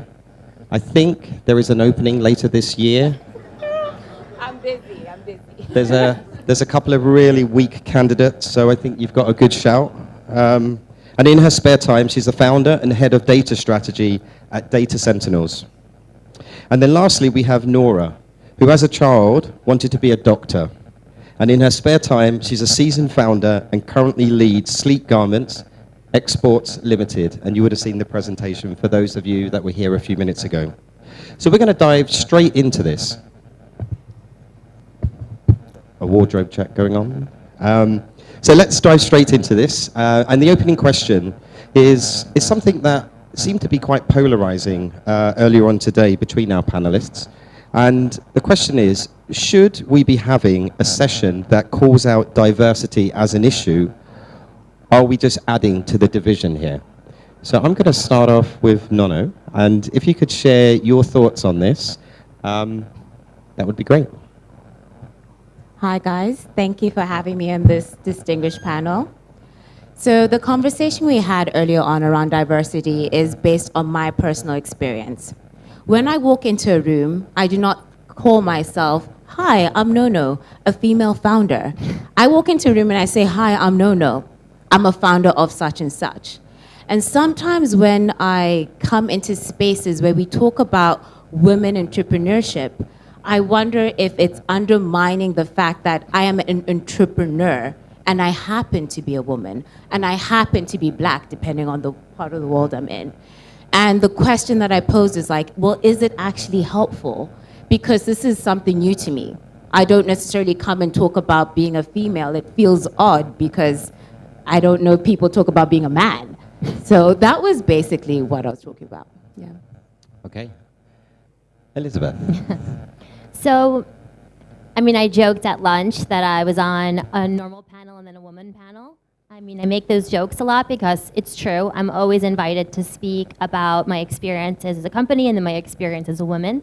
And a lot of my peers don't have that second life. And sometimes it's great because it puts me in places that I wouldn't have been otherwise. I was telling you before that I was on the board of directors at the World Economic Forum. And I'm sure part of that was because I was a female founder. I was, again, pregnant. I'm pregnant a lot. Hazard of the industry, being a female founder. But I was like sitting with a bunch of 70-year-olds and myself, and I'm thinking, I definitely am here partly because I'm female. So sometimes it does open the door, but why shouldn't it? These chairs are sexist. They're too tall. Why shouldn't it? So many doors are closed for me otherwise. So if a few are open, why not? You know, I think the problem comes when there's shame in it. You know, I had the CEO of SocGen come up to me and say, "Ah voilà, vous êtes les femmes, like you're the woman here." And then, you know, I was like, just wait till we're on stage. You know. So I think, you know, that's always going to happen. But hey, they're mean to us anyway. So why don't we take it? I think it's important to share our experience. And are we hiding in the closet crying? No. There is something to discuss. It's not always done as easy as it could be, but, you know, changing behavior takes pressure and takes, you know, a little bit of discomfort. Did you set the CEO straight on the stage? You know I did. Of course you did. So you set me straight a few times in the prep session. We had 3 minutes of a prep session. I think I was put straight at least 3 times. Yes. So, Nora, what are your thoughts on this? So I can relate to what my colleagues on this panel are saying. But as an entrepreneur, as an industrialist with that number of years in business, and in a space that is usually occupied by men, unfortunately, the biases exist when I started off and exist till this day. I mean, if I've had to say to somebody in a meeting with this individual, a male, and I had to say, listen, can you speak to me as you're speaking to a human being and not a woman? Then we have a problem. And we need to discuss this openly. Because there are too many times when I will sit discussing a bigger things. And I can tell that the man I'm speaking to thinks, this is not normal. She's not talking like a woman. I've been told that before. And how do women talk? Exactly. Exactly. So I believe that is a conversation we should have. And I believe that it would help our economies. It would help the world if we can talk about it Agreed. openly. So I'm going to put this to an audience vote as well. So I'm not saying there's inaction. I'm just saying by calling it out, we create a division more than anything else. But let's see what the audience thinks. So raise your hands if you think we shouldn't be calling it out on a session like this. Raise your hands. One person, 2, 3, 4. Okay. And raise your hands if you think the opposite. How many people don't know? How many people are shy? Yeah, so you're right. I didn't answer the question, actually. Okay. That indeed we should. People are uncomfortable about the subject. And as you said, it could create the wrong impression. But the reality on the ground is that, this is how a lot of people think. Yeah. They see a woman in business. Oh, okay. Oh, this is woman-owned, Or they ask, okay, where's your boss? I've been through that too. They're expecting to see a male CEO. But it also, sorry to interrupt, it's also a real business problem. So I was one of the first Endeavor entrepreneurs for Nigeria. I think I was the first one. And congratulations. I quit though. Ouch. That's another story. There weren't enough women actually. And during the big intense panel, I'm up there and it's like an all-day affair and I'm getting hammered by a panel of 10 people and there's a huge audience. And they were like, Elizabeth, you sound so well-known, your product looks good, your numbers look great, why haven't you raised funding? And this is not a female-only panel. It was a male space. Every other competitor was a male. Every judge was a male. And I said, well, you do know the Harvard research showed only 2% of capital is available for all female founding teams. And they said, quote unquote, tell me a real problem. So there's no space for this actual business problem in a female branded space sometimes. And now, did that stop me? No, that was 6 years ago. I've moved on. I work around it, but I had to strategize. I had to change my strategy because of a bias that exists against me. Just as a similar, when we started, we were a Kenyan company entering Nigeria, and there was a bias against that, and we had a strategy around that. So sometimes there isn't space, or there's a denial of an actual problem, and as an analytical person, I'm like, well, if it exists, let's discuss and strategize around it.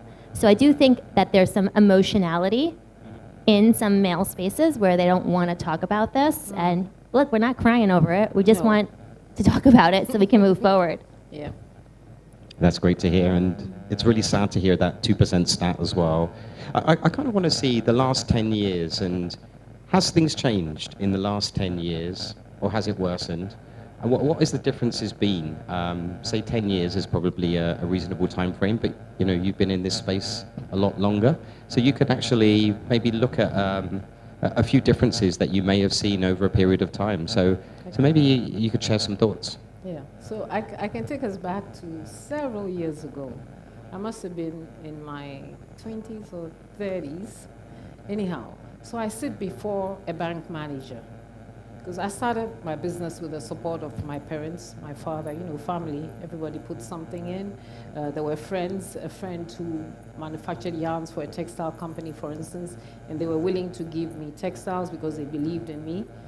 But then it was time to now move this business to the next level.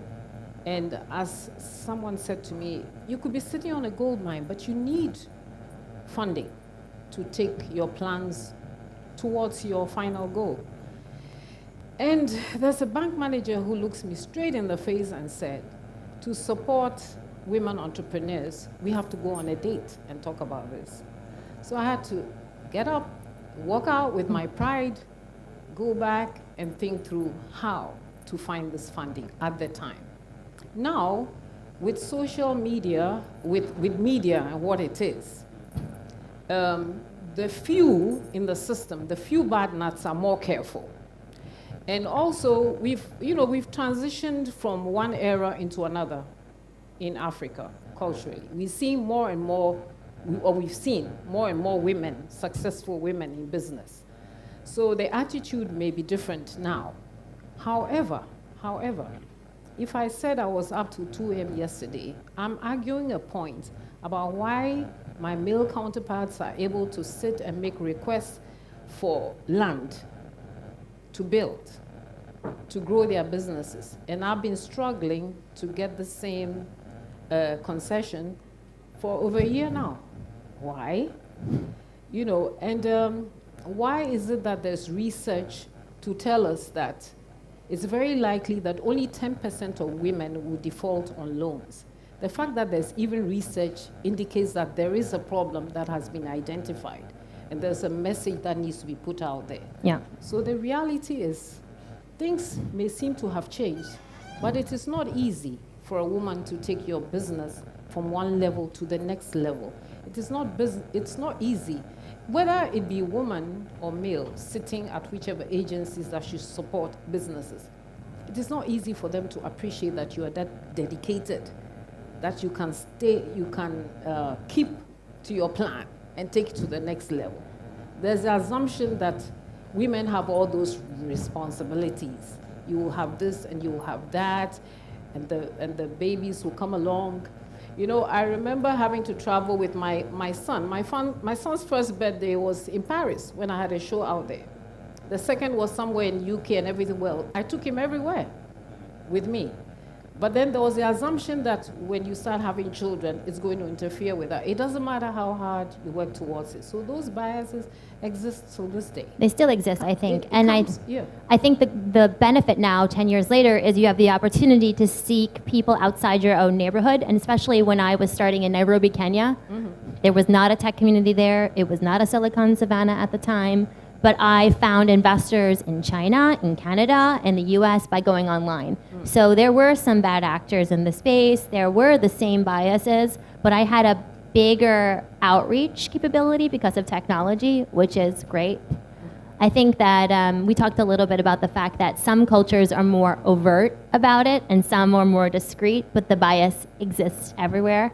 And even though I've been building this company 11 years with 3 kids, and I started when my oldest were 1 and 2, I have a longtime investor who's topping up right now, and he said, "How young is your youngest again? Are you sure you don't want to stay home?"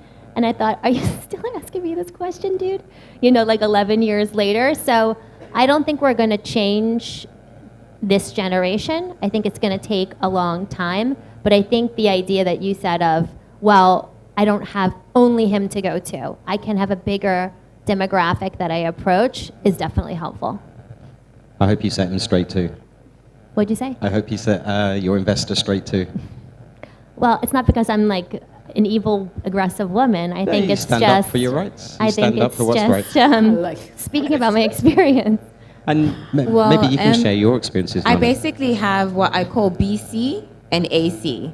So BC is before corporate and AC is after corporate. Because I definitely feel like I have a very different experience when I was in corporate. The ceiling was definitely made of concrete, whereas now after corporate, I feel the ceiling is maybe glass in some spaces, in some other areas they still concrete, you can kind of push through. in the 10 years when I started, I walked into a room and I was the only female. And I felt myself blush. And as a black person, that's like really rare. I felt my ears get really hot and I just felt very uncomfortable.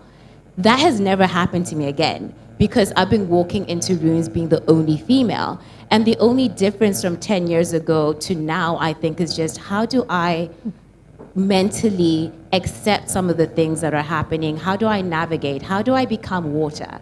You know, water can go around a rock, under a rock, it just keeps on going through.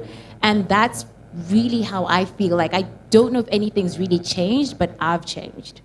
So it's the strategies. Okay, we're going to dig into that. But one thing you've picked up on there is corporate life versus entrepreneurship life. And maybe if you'd like to dig into that, Elizabeth, what have you experienced as well in the corporate world versus entrepreneurship? And I know we talked a little bit about that earlier today.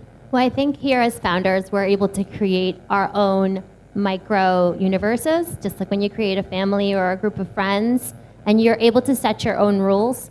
I think one of the things I say the most frequently to my team is, this is our company, we can do it the way we want to. And so even if we see things in the market, even if we see things at competing companies, we can make rules and values that we want to work in. And we just won a workplace award because we talk about this value system a lot. And I'm very proud that we have what we call boomerangs, people who leave and then come back. And you know, they're like, I've been with you 6 years, you know, you're my first job out of school, I want to see the world. And I'm like, you know, go and see. And then they come back and they're like, whoa, the workplace was different out there. So we really created what we call like a haven. And, you know, I could spend all day crying about the fact that that's not the norm. But what I can be happy about is that we can do that differently. And I think I've had a couple of employees work for me who have then gone on to Y Combinator, I think 3. And then those guys have gone on. So hopefully there's like a satellite effect. And hopefully this spreads, and hopefully, you know, from the companies that you guys are leading and the efforts. And that's what a stage like this can do, is that, you know, we can all make a commitment to try to be better, even if we're not changing everybody's opinion. And what's the gender balance in your company right now? I think we're 55% female. Mm-hmm. Yeah. Almost every team, sometimes 1 or 2 teams drops below, but we have a quota system at the company, which is controversial. But if a team starts to skew male, I'm like, next hire is a woman. And people laugh, they're like, oh, come on. I'm like, no, I'm serious. Because otherwise it skews. And it doesn't matter if it's a female manager or male. What we saw was a lot of the headhunters were just giving us male CVs. And we had to actually do some things differently. Like we had to stop hiring from the top private high school in Nairobi. You know, because that was like this status thing. Oh, you see Starehe High School? Ooh, let's hire them. Turns out it's an all-boys school. So you're immediately limiting your pool. And we don't hire from Ivy League, you know, anymore. And we try really hard to change what we see when we look at a CV. And maybe the CV is biased. And we do more case studies, personality tests, and practical tests. And we call people's old employers and old clients, again, going back to the data. I think the shortcuts for how we find out if an employee is good tend to be biased. But if you dig a little deeper, you can find really high talent and quality people without using those exact same methods. Yeah, so at Elevandi, we are currently at 60-40, and it's a great balance. And I think the key bit here is around diversity of thought. I think that gives us an extra advantage, as well as diversity of cultures. But please, you were going to chime in. I was going to actually touch upon that data, because what I saw is we put out an ad for a role, and because I'm in the tech space, you find I would have assumed a lot of male applicants. But when we actually looked at our data, it was actually overwhelmingly female. So then why is the team mostly male? So I also had to look at what hiring practices we had in the organization. Because sometimes what you find is like hires like. So if I'm a guy, I went to the school with this person, I know this person, it's the trust element. And we also had to be quite deliberate about, okay, guys, we need to get 50-50. I don't want like the pro-women people calling me out that I have like an only male team, because you have to be deliberate and you do have to find different strategies. We have women who are working from home, who have children, and they love the flexibility that we are able to give them that they can't get in other organizations. And sometimes the baby will be like gurgling at the back and they'll feel like shy, and it's like, doesn't matter, like people are babies. It's not it's not a secret. And I think that creating that community where people feel like they can show up as themselves, and as leaders, whether you're male or female, I think you have to set that standard to say it's okay, it's a safe space to be who you are, whether you're female or male, whether you're pregnant or not pregnant. I think that's the job of the leader. Yeah, agreed, 100% agree. And I think, we touched upon some of these things around the strategies. So while things may not have changed, be keen to dig into some of these strategies, because I think there's people around the room here that would be enlightened by some of the things that have worked for you. And maybe we could start with you, Nora, on, what are the things that have really worked for you during your career? Okay, so the first is partnerships and associating with like-minded individuals, seeking out women entrepreneurs, encouraging the formation of a body, and being always aware that there are development partners, there are local or international partners who would always want to make an impact with whatever they gave. So the more, the better. So that's one strategy that I've always worked with. The other thing is awareness. In my sector, for instance, there are more women that go into it. Women want the stability. Men want to continue to explore. If it's good here, it might be better somewhere else or in another field. The women are happy to have jobs, although we've had men who've worked with us for over 10 years plus. And another thing that I've always done is also invest in people. So in investing in people, I found that women tend to be more loyal if they go on to establish their own businesses. You are able to form a community where I'm able to fall on them and their businesses. If we have certain orders that may be too expensive to manufacture in my factory, I can invite them and take them through some training and then subcontract to them. And they're glad to have the job. And one is also able, we spoke about corporate and the entrepreneurial field. You have a choice. I'm able to make that choice. In the corporate world, well, first of all, it's not, even if you are the lead, it's not up to you. So there are choices. There are choices that I've made that have worked very well for me. And this is why I say that I'm in a difficult field. I have a friend from India who said, Nora, you must have, in your first life, you must have committed some crime, because to go into a garment sector is almost like punishment. It's not an easy place to be. And especially for women, it's a whole thing. So this is how I grew. I grew to learning how to work through the night. I could work 2 days without sleep. Of course, I don't do those things anymore. So really, one has to develop these strategies. And women do this so well. And pardon me when I say these things. I speak out of experience. That, first of all, the balance. First of all, the understanding of investing in others. Because for most men, and I love diversity and everything else. I love the man focus. This is where we are getting to. You move from here straight there to there. Why do you want to go this way and then go that way and then go that way? And then you just want to get there. That's the man. Yeah. And then this is the woman. And along all these curves, we create opportunity. We create jobs. We widen the scope. We develop communities and so on and so forth. And this is why diversity, it's a conversation that we must continue to have and we must really encourage, because we are team players as women, normally. It's ingrained. I tend to digress, forgive me. That's okay, it's a safe space. It's the yellow circle. It's always safe. Elizabeth, what are your thoughts around this, on strategies that have helped that aspiring entrepreneurs in the room could take some comfort or some inspiration from? So for those of you who know the fast food chain Java House in Kenya, the CEO used to tell me, if you want to sell a chicken sandwich in East Africa, you have to build the road to the field where they grow the grain to make the bread, and then they grow the maize to feed the chicken, blah, blah, blah, blah. So, you have to make it yourself, and you have to sow the seeds for what you want later on.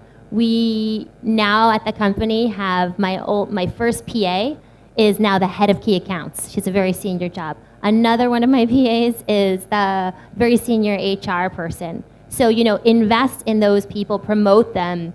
I think the joking ribbing I get from some of the execs is like, you keep promoting people, because I know what it's like to feel like I'm ready for promotion, and that promotion shouldn't be a waiting game. If you're ready, if you're hungry, if you're doing the work, you can give these people a chance, give the women or the man a chance. And I think that's a very different culture we have at the company.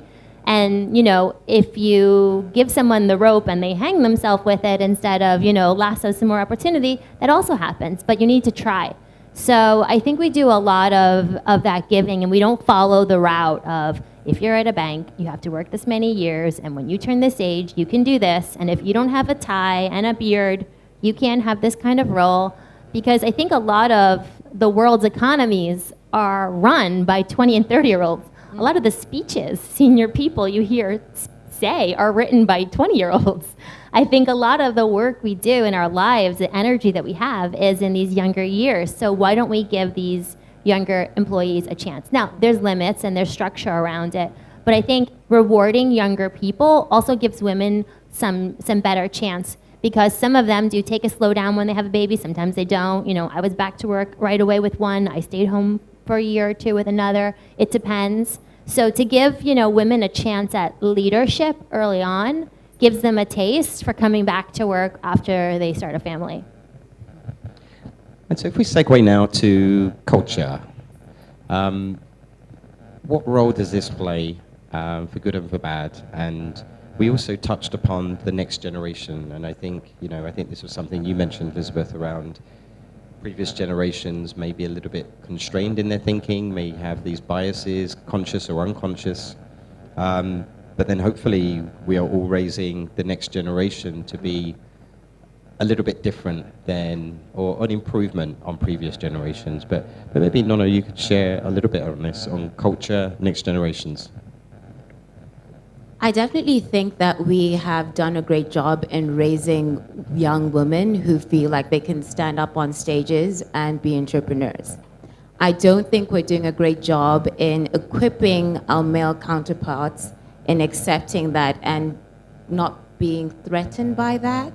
So I think that that's a big gap, because yes, we talk about the struggle of women, but sorry, women, some of you are raising those men who are giving me a hard time in those boardrooms. So can you please, go back to basics in that regard? So I do think that we do have to look at that in terms of how do we make our culture more equitable. I'm pro-culture, meaning that I don't believe that we should all have one culture. I think that the diversity in our world makes it beautiful and rich.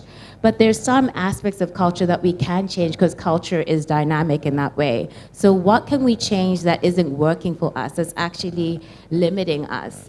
In some spaces, you find that the culture even goes into our legislation. So for example, in Zambia, women are allowed to get 6 months maternity leave. This is great. Men only get 2 weeks. I'm now an employer. I'm looking at a woman counterpart. I'm looking at a male counterpart. And let's not pretend that you're not looking at that female and going, 6 months? 6 months.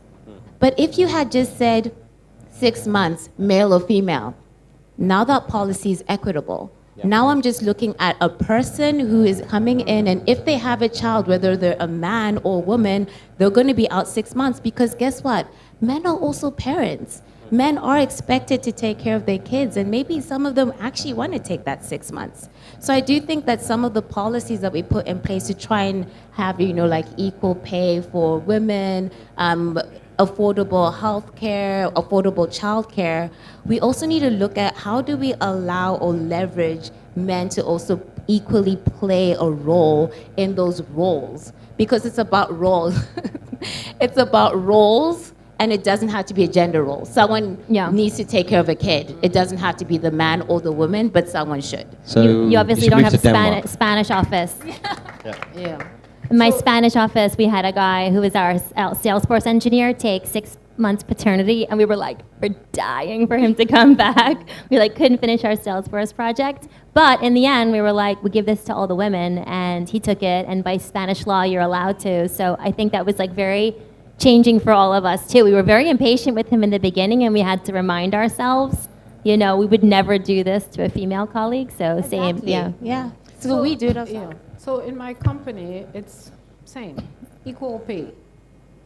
Everything is equal. Yeah. Well, about 85+% of our employees are women anyway. But that's what we do, and you're so right. So it's easy. It's more about what the offering is, the person's skills, capabilities. And I think now we have the opportunity to use tools. So does anybody here use Lattice? Do you guys know what Lattice is? It's a pretty cool tracking and KPI tool to understand your company's goals. And you can measure it, and you can have Salesforce feed right into it. You can have your engineering dashboard go right into it. And it can change the culture to become much more of a meritocracy. And I think when you have a meritocracy, it's even easier to make a case. This person went on maternity leave, but look at their numbers. Yeah. This person is young, but look at their numbers. This person has been here, but let's look at the numbers. And I think that helps a lot to kind of change the culture. If every meeting, every review, you're like, go into the data. Yeah. So there's one country, I think it's actually widespread across the Nordics. I think it's Denmark, but they have, it's equal. And so men and women can both take a year out. And they believe firmly that a child needs the benefit of both parents to really build a bond. And it's not just for men or for women, but for both. The example you cited, in the UK, it's exactly the same. It's 6 months and 2 weeks for men.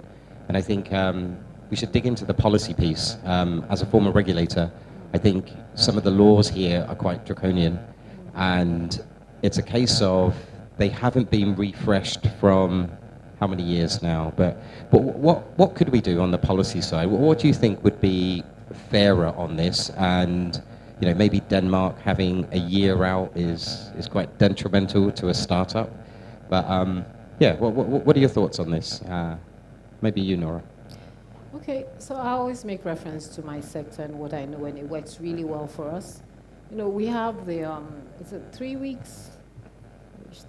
It's 3 weeks, and then we have a 2-week long vacation where we shut down during the Christmas season. Everybody goes home. But during the year, you can select as and when with sufficient notice. That I didn't like. It was introduced at a certain time because I thought that, in my business, we're working with production lines. So to have somebody missing for a certain number of days in the middle of production can be a bit awkward. And we are still working at the best way to handle this. But we also want to make our employees happy being with us, and not to have the competition beat us and poach workers and so on and so forth. But yeah,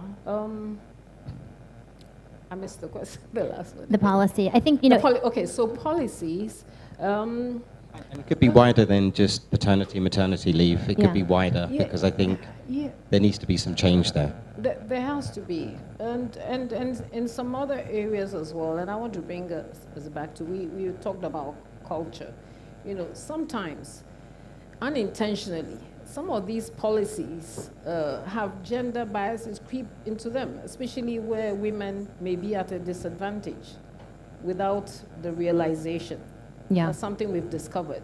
So we also need more thoughts going into this, when we look at a national plan, whatever policies that are put before us for entrepreneurs, especially in the in certain critical sectors that employ the most.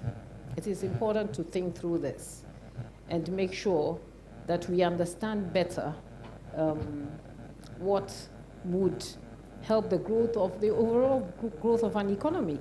And I was, you haven't asked the question yet, but more interaction also with the private sector before developing some policies are also very crucial. But I'll leave it at that. I mean, we have rules in each country. Spain, UK has very strict work labor laws, Kenya some, but we have offices in Durban, in Accra, in Dakar, in Abidjan, in Kampala. Everywhere is different. So we have a minimum based on your legally allowed.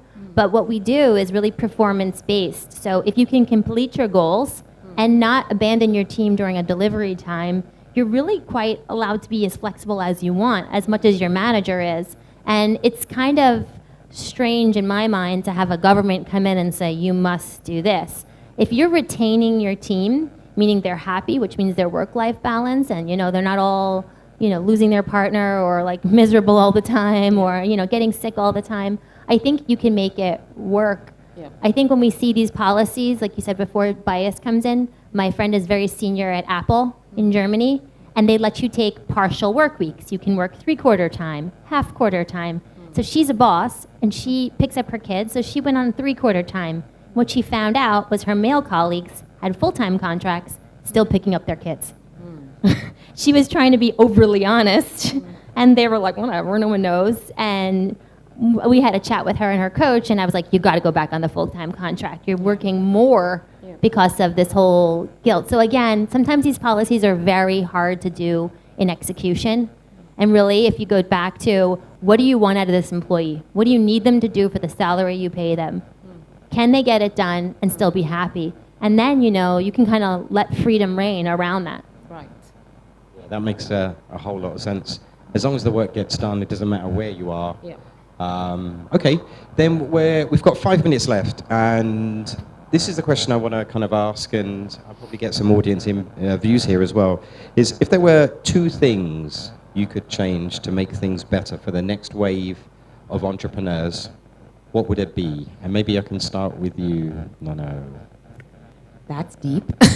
That is deep. It could be anything. 2 and things hopefully to make meaningful. it better for the next generation of entrepreneurs. I think more affordable access to information.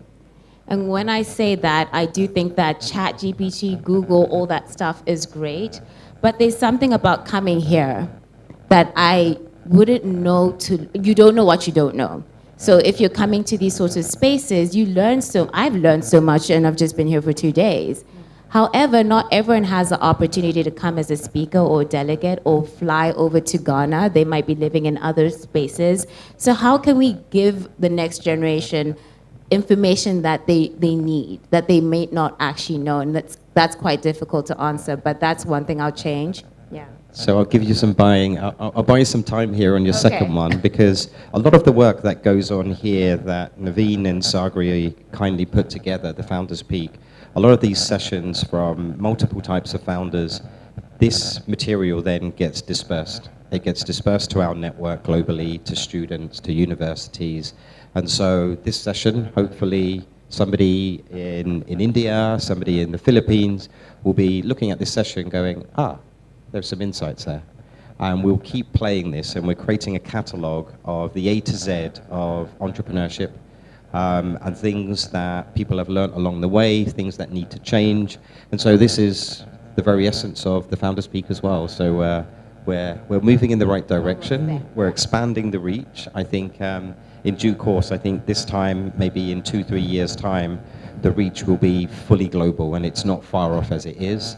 But then hopefully a lot of this wisdom will make its way to universities that can then use this as a valuable resource, not on just theory, but actual learned experiences. So number 1 is on its way. There is still more to do though, but please, for your number 2. Number 2, I guess this is maybe specific to the African continent, but it is really expensive to do Pan-African business, and I am so pro Pan-African business. And I love that we're in the fintech, community, because we're coming up with solutions on that.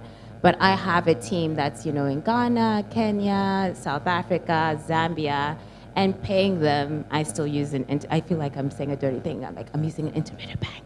But can we make doing business in Africa cheaper. Because I even hear other entrepreneurs who do things like making water, making their own juice, making their own lipstick line, and it costs more even though we produce our own like cocoa, our own, like everything is in Africa. But it'll be cheaper for someone to buy the product from the UK, bring it in, change the labeling and selling it. So that's something that we probably need to look at in terms of making things better. Yeah, Okay. that's my two piece. Thank you very much for sharing. Who would like to go next? Elizabeth. I'm very excited about the new regulations for public companies to require female on their board, so more female governance. It happened in the US, it's happening in Europe, and I hope we see it on the African continent as the stock markets continue to evolve. I think starting at the top in a bit of a way that pushes it, you know, it might be uncomfortable those first few years of volcanic change, but it needs to happen. We need more women who are making decisions on investment committees, in government funds, in multilateral funds, and definitely on publicly traded companies. And I think we're seeing an evolution in family-owned companies on the continent to more professionally run companies on the continent, and that change is going to bring in more talent at the top, and I'm excited to see that. We have a chair of our board, Linda Fain Levinson, who was on the board of Western Union, and she was the first female partner at McKinsey, and she's on the board of Jefferies, and she's really paved the way for that female governance in the US, and I'd love to see that more on the continent.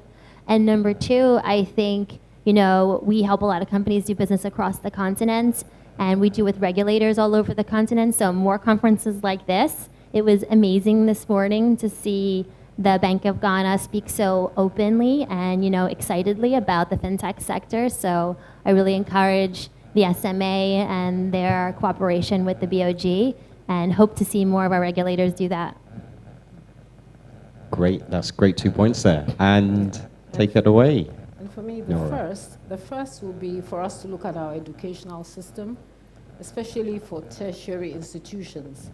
There should be more practical training within the industry space.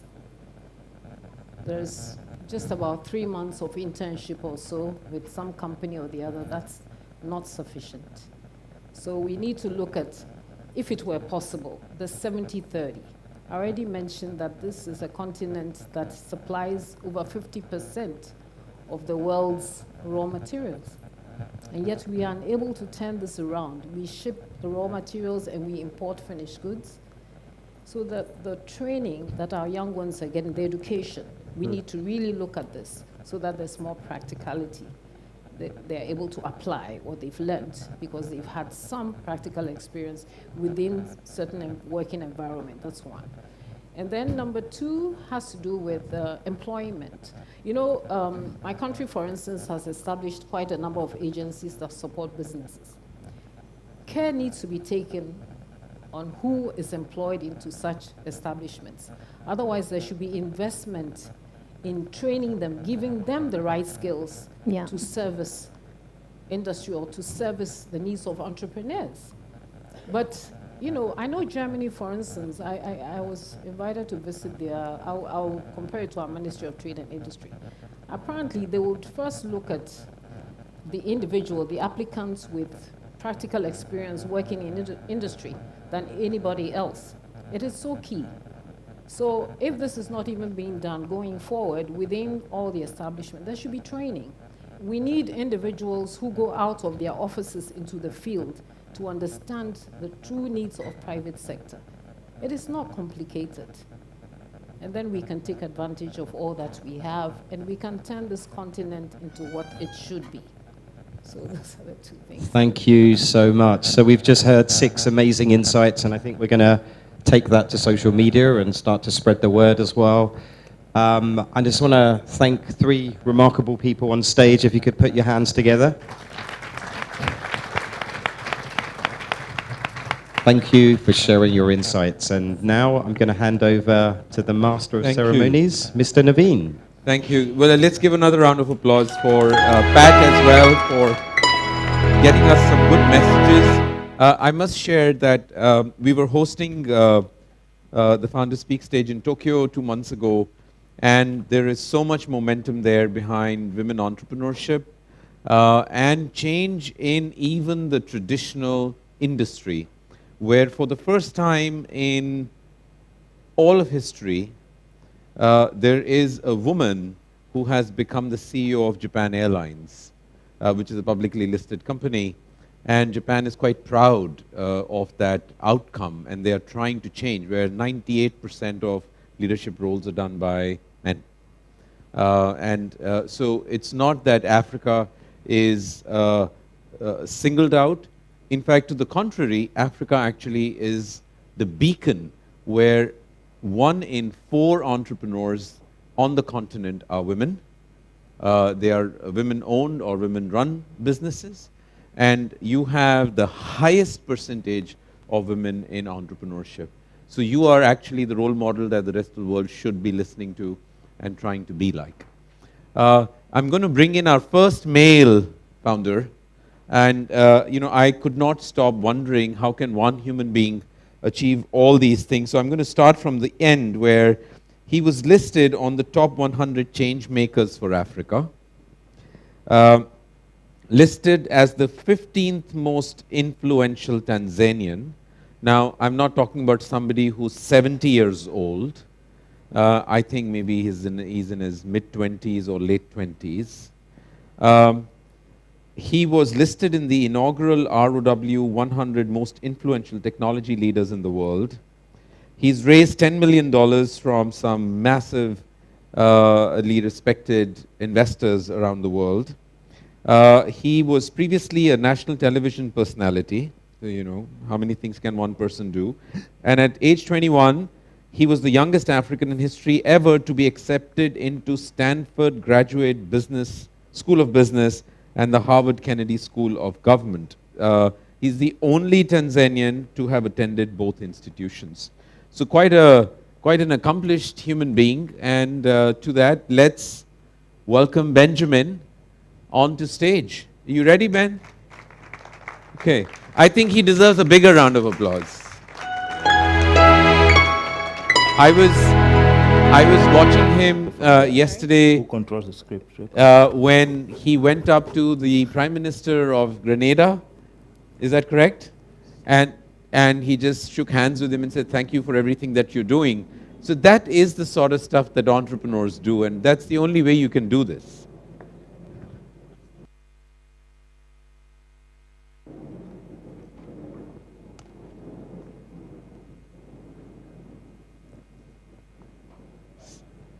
No. I think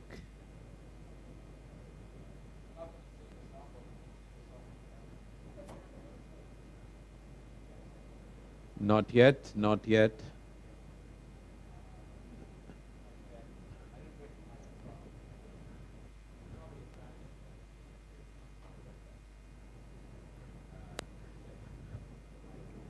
While that's being sorted, we're very proud to share that on the Founder Speak stage, the percentage of female entrepreneurs is 55.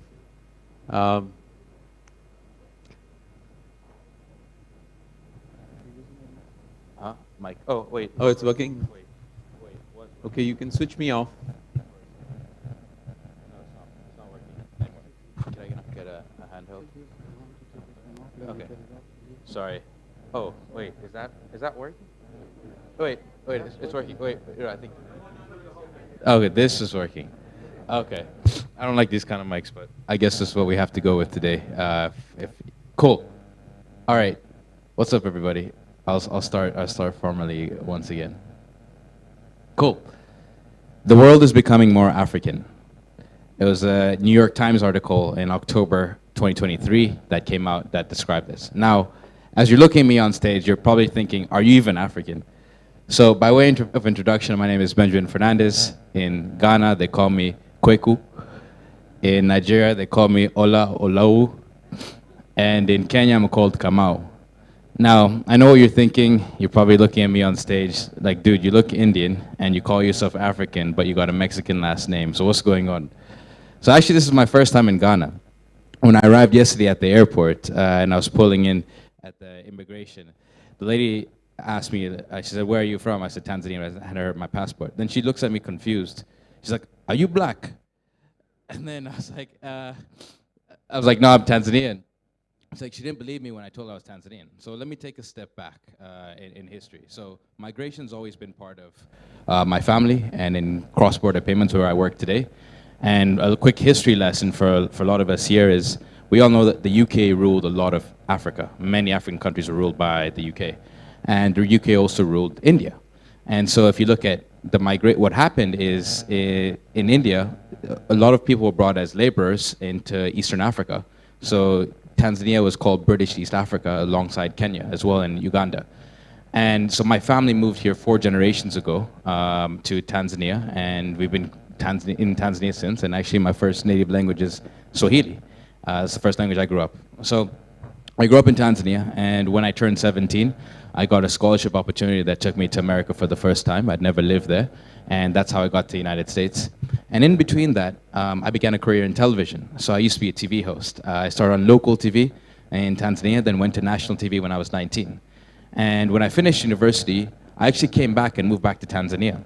And I was working in the payments industry, in the television industry, not involved in payments, but my first project in payments was enabling people to pay for TV subscription on mobile money.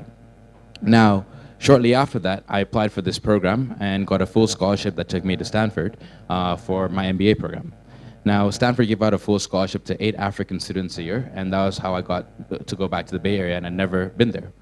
Now, this opportunity changed my life personally, and shortly after that, I started working for the Bill and Melinda Gates Foundation in the payments team. And after that, being surrounded by so many people in the payment space, I decided to start a company called Nala.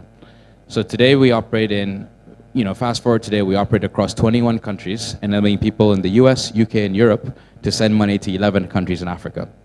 Now, enough about Nala. I want to talk about something that may be a phrase people have heard about. How many of you know the phrase japa? Okay, what does japa mean? To run away, to leave.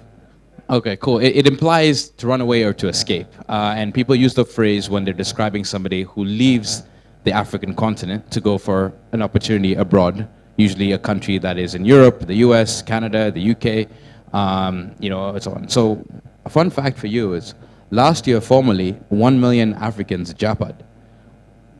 And that's not just Nigerians, that's the whole continent. That's formally japad. Informally, it's probably about 2, maybe 3 million people, but formally, through formal channels, about 1 million people. So the question I've always had is talent Africa's greatest export? That's the one thing I want to discuss and think about today. So let's take a step back. Today, Africa has 1.3 billion people. By 2050, Africa should have 2.5 billion people, making it the largest continent in the world, with the median age of 17. Is this exciting or concerning? We should think about this. See, if we look at why this has many questions around this, Africa has the largest dollar shortage in the world. Now, what is the dollar? The dollar is the world's trading currency. It's the currency that trade is made. Now, if you look at the entire continent of Africa, a majority of Africa is a net import region. We import more than we export. There's very few countries in Africa that export more than we import. One of them is actually nearby here, it's Cote d'Ivoire. But almost the rest of the entire continent imports more than it exports, leaving a massive trade deficit. Now, this is a big problem for us. And how does this affect us at scale? Each one of our governments borrow money in dollars. They earn revenue from taxes in local currencies, and they have to pay back in dollars. So when currency devalues over time, they have to earn more revenue locally in order to pay back in USD. And this hurts the entire region. The reliance on dollars for trade can be very hurtful for Africa and expensive, and increasing the cost of cross-border payments and local USD denominated debt. Now, with the growth of the African population, it brings this big question. Let's say today, Ghana imports, $600 million worth of tea, with its current population today. Now, let's say the population doubled. How much more tea does Ghana have to import in order to service the people in the market? So let's look at the countries in perspective. Now, I want to talk about some of the largest markets in Africa. Let's look at Nigeria, for example. Nigeria benefits from unique natural resources, right? And I want to look at each of these countries from how much they export and what money is coming into the markets from exports, because exports bring in dollars into the country.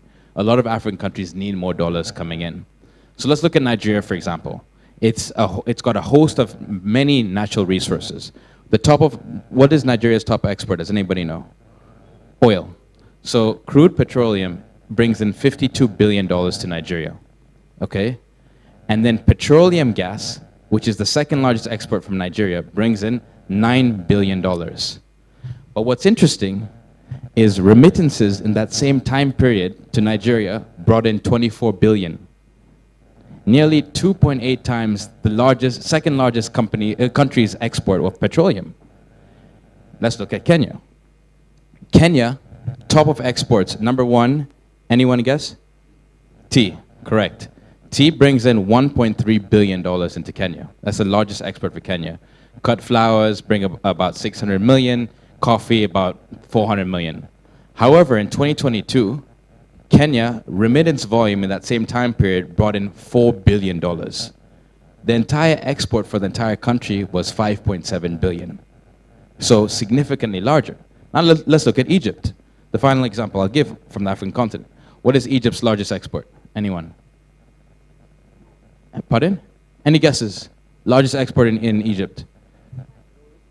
Pardon? Tourism? No, petroleum gases.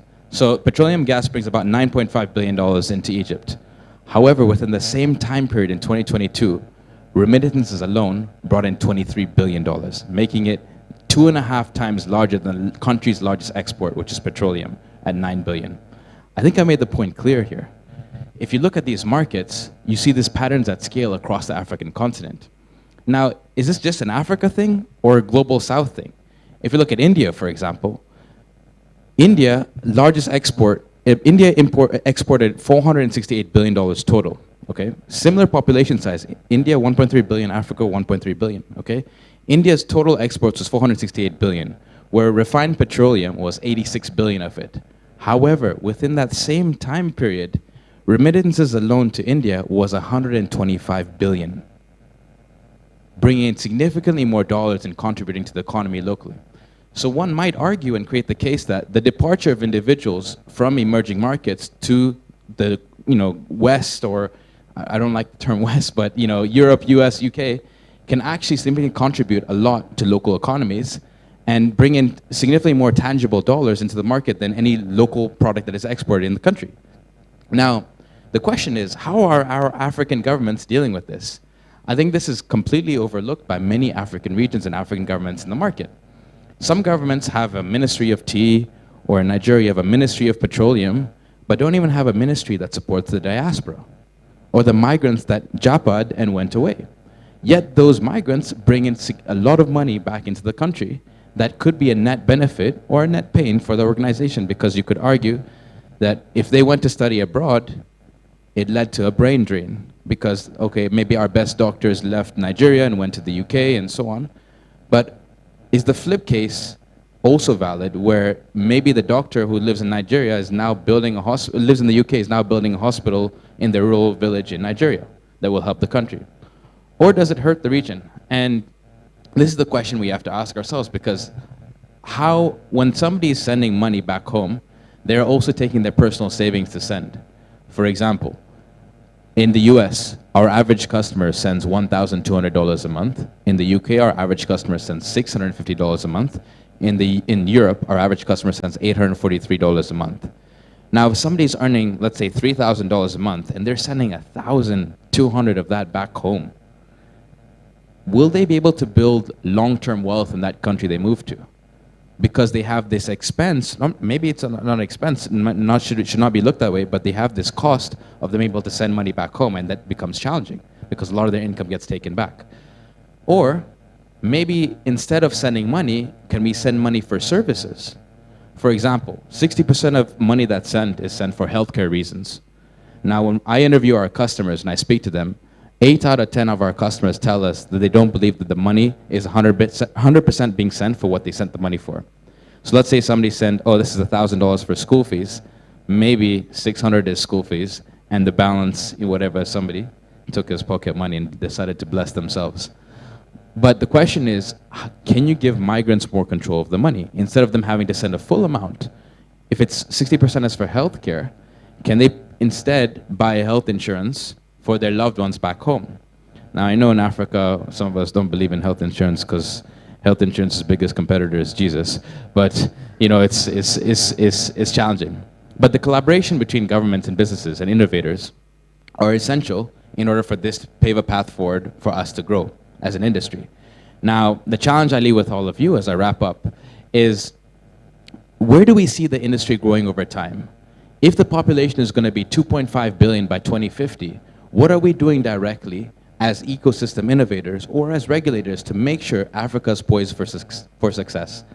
So in Tanzania, we like to say, there's a saying I always phrase is, to whom much is giving, much is required. And for us, each one of us in this room are at a place of privilege because we each innovate and build companies or work in industries can influence the way Africa looks like in 10 to 20 years. So that's the question I'll leave with you. I'm optimistic and bullish about the African region. There's a lot of work and a lot of challenges that we have to ask ourselves about. Asante sana. Thank you. Thank you. Thank you, Ben. I think he's a change maker, and more power to him. We have somebody who's very proud of having become the first person in his village to own a laptop. And he later built the first digital learning hub in his community. He designed his own degree program in college at the University of Oklahoma and dubbed it African Development Engineering with a minor in entrepreneurship, became the first person to graduate with that degree from his own university. He almost dropped out of school, and he's now started a business in a family garage and upskilled over 5,000 people in digital skills. The name of his company, Maarifa Sasa, stems from the Swahili words Marif, which means knowledge, and Sasa, which means knowledgeable. So let's welcome Robert to the stage, and let's hear why and what is he doing.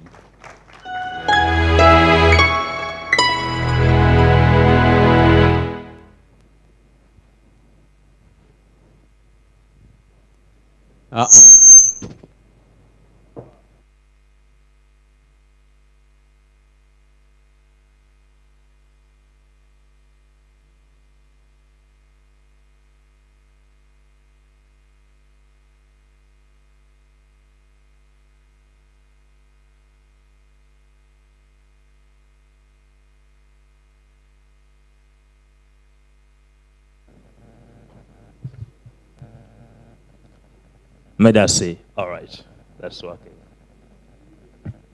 Okay, I have a question for all of us here today. What would you say is the single most important opportunity you ever got? Now picture this.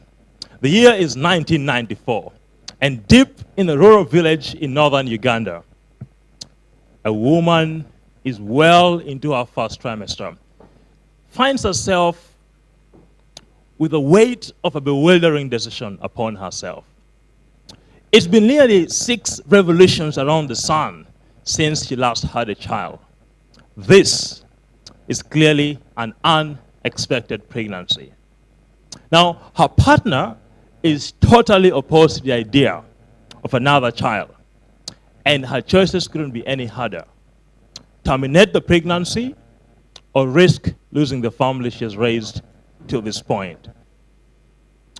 My name is Robert Bob Okello, and I believe the most significant opportunity I ever got was a chance at life. You see, that woman was my dear mother, and I was that unborn child. Mark Twain once said that the most important days in your life are the days you are born and the days you find out why. I just celebrated my 29th birthday exactly 2 weeks ago. And I understand why Mark Twain would accord such significance to the day of one's birth. However, the journey of finding out why has been one with many turns and twists. one of such key influential moments for me was in 2002, when I sat in front of a computer for the very first time. I will never forget the sight of that 1998 Dell CRT VGA monitor, the trackball mouse, and the keyboard. You see, it would be another 9 years later before I would interact with this mysterious machine again. After almost dropping out of school, I had gotten a life-changing scholarship opportunity to attend Light Academy Boys Secondary School in Kampala. I fell madly in love with computer studies. It was easily my favorite subject. I would later on go to attend the United World College Red Cross Nordic in the fields of Western Norway. This was another life-altering opportunity for me. In the summer of 2014, I returned to my rural birthplace district of Lira in northern Uganda after a year in Norway. With me was my most prized possession, a laptop computer. You see, the school had leased me a computer to use for the 2-year intense IB diploma program because I didn't have one when I joined the school. And in the neighborhood of close to 7,000 inhabitants, having the only laptop made me a village hero. It was the stuff of legend. And in just 3 days, word would spread across the entire village about my unexpected return, signaling the beginning of a journey I hadn't really comprehended. You see, I was raised with a mantra that to whom much has been given, much is expected. And I quickly assumed the role of a computer instructor during my summer breaks, offering free lessons to my eager peers. As they learn to navigate Microsoft Word, Microsoft Excel, PowerPoint, their excitement really fueled my passion. However, the bittersweet reality of each summer's end loomed large, knowing that my friends would have to wait another year or even 2 before they could continue learning whenever I came home with a laptop weighed heavily on me. And the struggle, I believe, mirrors that of many youth across Africa today who are lacking opportunities, but they have so much talent. And all they need is an opportunity and a sense of direction. In the summer of 2016, while on a study trip to Italy, I would see the struggle play out at a whole new level. I remember walking on the streets, the cobblestone streets of Rome, and my eyes were opened to a very harsh reality. I saw and interacted with fellow young people, much like myself, whose eyes reflected stories of despair and loss. Many of them were economic, conflict, and climate refugees who had braved dangerous journeys across treacherous seas in rickety boats, lured by the promise of a better life in Europe. Instead, they found themselves stranded, their dreams shattered against the cobblestone pavements of a foreign land. My heart ached as I listened to their stories. Each tale was a mosaic of hope, courage, and disillusionment. You see, according to the Africa Center for Strategic Studies, a total of 1.4 million intercepted border crossings, so in short they refer to as IBCs, of African nationals have been made by the Border Control and Border Patrol of the European Union, Frontex. Okay? This translates into an average of about 91,000 Africans per year trying to cross the Mediterranean to Europe. Now, I know firsthand what it means to have a life-changing opportunity. And having seen this, I couldn't simply stand by and do nothing about it. Armed with the belief in the transformative power of access to technology, I vowed to take action to empower fellow Africans, young people like myself, starting in my village, one laptop at a time. I imagined a world where young Africans could find dignified employment opportunities without risking their lives on perilous journeys. This vision became the seed for what is today Marifa Sasa. Now, I will confess, there are many things I've done willingly, like jumping off the bridge at Victoria Falls. But I did not choose to become an entrepreneur. Entrepreneurship chose me, and I couldn't say no. This is my team. At Marifa Sasa, we're on a mission to upskill Africa's young talent with employable digital skills and connect them to global earning opportunities. We collaborate with industries and mentors around the world to deliver them with practical training programs. And then we're able to do this as well virtually and in person as well. Our global employment partners then on the other side will recognize this talent and actually hire them as freelancers and remote virtual assistants. So far, we have already, as Naveen mentioned, already trained about 5,000 young people across Uganda, and now we have expanded across Africa actually. And out of this, 1,300 of them are actually freelancers. And to date, we have successfully matched close to 1,000 young people with global employment opportunities, contributing to their career growth, but also their economic well-being. Now, the journey so far has been full of quite a number of lessons, and I will share just a few with you. First, never test the depth of a river with both feet. In the spring of 2018, after my junior year at the University of Oklahoma, I spent all my minuscule savings and bought a one-way ticket back to Uganda. I would use this gap year to validate all the assumptions that I had, reconnect with my roots, and plug myself into the entrepreneurial ecosystem in Uganda. Now, having spent about 6 years up to this point living abroad, this was a very necessary step for me to begin to transition and perhaps figure out my return to Africa in pursuit of my African dreams. I interned at the then African Business Institute as a junior technology consultant, and I worked on an exciting agricultural blockchain project that taught me so much. The gap year taught me a lot about myself. It helped me to meet some incredible destiny shapers, and most importantly, it got me to a place of unshakable confidence about my return to Uganda. It helped me assess how deep the river was before I dove all in. Secondly, if you really want to get people excited about learning to fish, show them the lake first. It is time to move on from training-only programs and focus on matching Africa's skilled talent with the right opportunities to gainfully earn from those skills. You see, after training a few thousand young people in Uganda alone, it became clear to us that we were actually contributing to the problem of overtrained young people with no jobs. There are so many university graduates who can attest to this problem.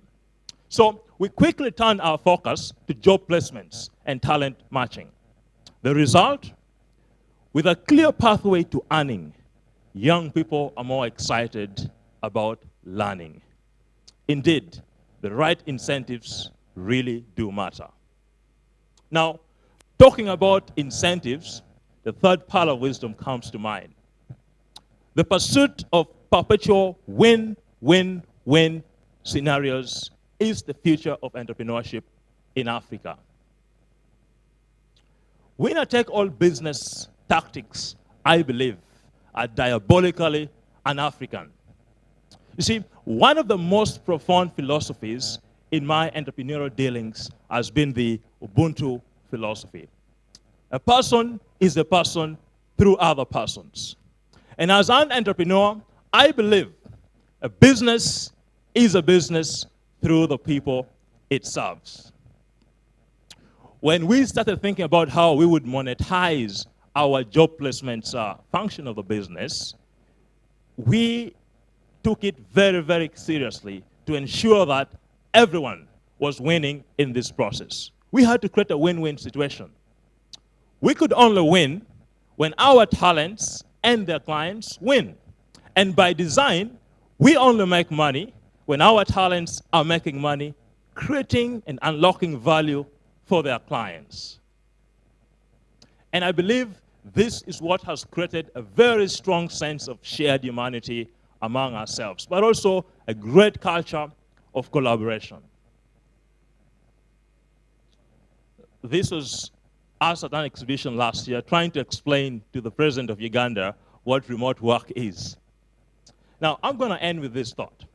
I believe that in order to realize the dream of an integrated, prosperous, and peaceful Africa driven by its citizens and representing a dynamic force in the international arena, we must invest in Africa's most precious resource, its youth populations. I became a village hero when I got my first laptop. Now, I invite you to join me in ensuring that every young person across Africa becomes their own hero, thriving in the connected global digital economy of today and tomorrow. Apoyo Matek, Asante Sana, Medasi, thank you very much.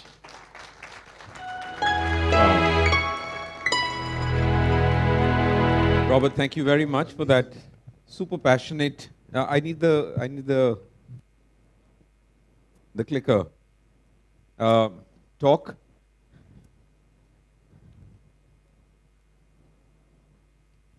I was not sure.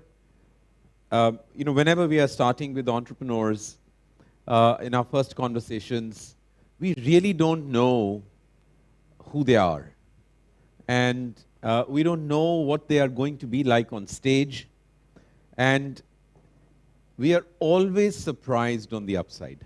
We are always surprised on the upside. And Robert here is an absolute example. Look at how vulnerably, openly he's saying, my coming into the world itself was a matter of chance, and here I am, and look, what I'm doing. So more power to you. Please count me in for any work that you're doing. I'll do everything that I can to make sure you're able to do more. Yeah?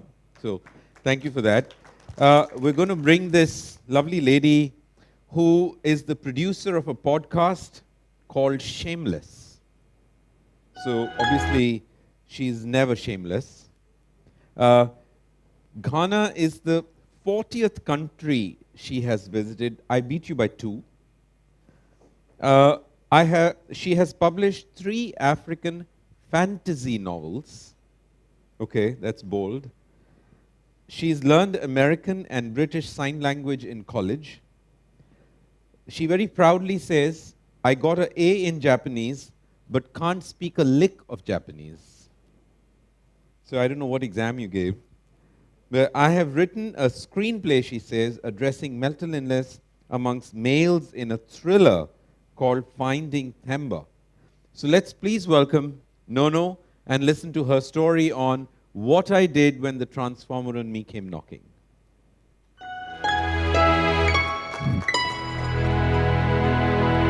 Thank you. You're welcome.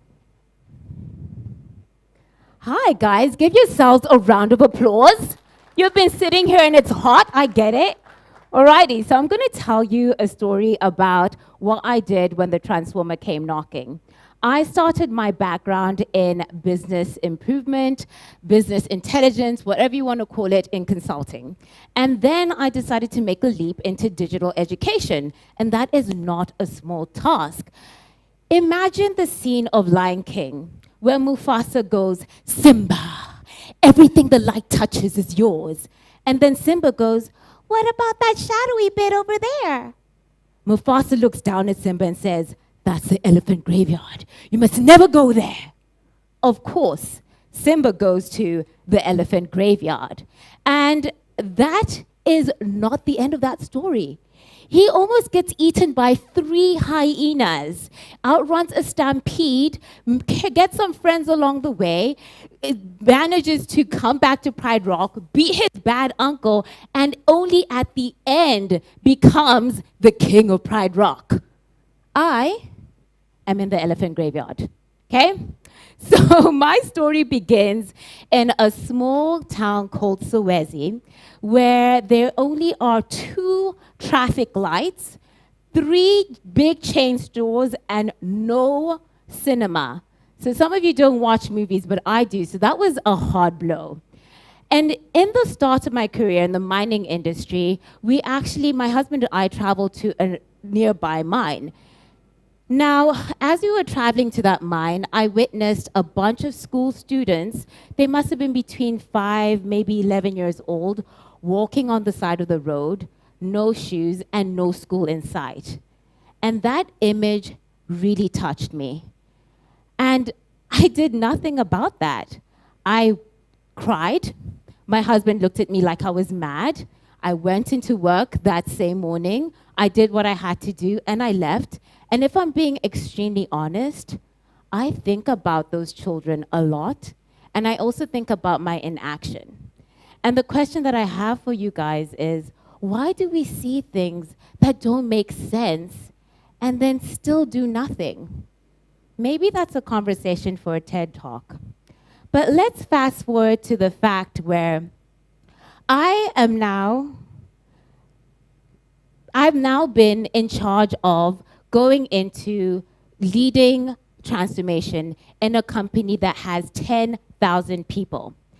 Now, the fact around that is that they expected me to drive change in a space where they felt like change can only be driven by certain types of people. And what do I mean? You must be a manager. You must be a head of department. Change cannot be driven by just every Tom and Harry, okay? So to make matters worse, they literally just gave me no team. It was just me that had to go and do this. So what was I going to do? The transformer comes knocking, and they say, okay, cool. I look at the transformer, I say, you can come in, you can help me out. So consequently, I did what anyone with a science degree would do. I decided to conduct an experiment and clone myself. As a result, I created a communal learning experience across the organization, and I managed to train, empower, and inspire 200 people in 2 years. Those people are literally the reason why I even felt that I was able to do what I did. They're the backbone of everything. However, as I was doing this, I would get reached out by people across the continent wanting to be part of this movement. And I was like, no, that's not what I'm doing. I'm solving my own problem. I'm not solving yours. And also, I'm not a transformer like that. I'm just a transformer in this organization. But let's actually fast forward to the fact that we were able to train those people to empower their own transformer within themselves, and therefore unlocking transformational leaders across the organization. And they were able to save the organization $10 million in the last 12 months and contributed 4,000 community service hours. So we were fostering a culture of improvement. And how did we do that? We implemented the Kaizen 8-way strategy. And by doing that, we were able to also engage our finance partners to verify and validate whether those savings were actually there. So by harnessing the collective workforce, not just the managers, not just the CEOs, but every single employee, we were able to actually demonstrate that across the organization, you can actually leash transformation and the transformative power of change. Now, if you look at igniting transformation as an individual, what does that actually entail? And for me, when we demonstrated that, we showed that transformation is not a job title. It's a way of life. So when the continent comes knocking again and saying, hey, you know, we want to also do this transformation thing, I didn't say no. I said, hell no. Because I was not trying to be this transformer that's changing lives across the world, because frankly, I felt like there was someone more qualified to do that than me. And every day when the transformer came knocking, and that could have been stories from people that I never met, that were inspired by what we were doing in terms of the change we were creating and how they've touched lives in their respective places, I had to really dig down and understand, what is this fear that I'm having within me that is stopping me from trying to unleash this transformer across the continent? And I realized that I couldn't afford to be fearful. I couldn't afford to be shameful. And let's face it, I couldn't be lazy anymore. Okay, so let's get into my elephant graveyard. You see, those are 3 hyenas, okay? So I decided to basically launch Transformation Leader. And it was a natural progression in my entrepreneurial journey because I really felt like there was a need that we had to address around leadership scarcity. And with my background in tech, in mining, as well as management consulting, we decided that T4L was going to not only teach leadership, it was also going to touch on things like project management, digital transformation. How do you convince people to buy into your project? Because those are the skills that you need in order to transform an organization. You need to be able to convince people. And this is entrepreneurship at its core. We're finding a need. We're uplifting others. We're enabling people to solve their own problems. We're building ecosystems. We're challenging the status quo. And if you are in this room, you are literally a transformation leader because you don't have to be the CEO of an organization to change someone's life. Now, I'm feeling pumped up. I got my people. Dun, dun, dun, dun. Rocky music is playing in the background. Yoo! I quit my job. I'm doing this full time, no excuses. And don't do this at home because you will literally end up in the elephant graveyard.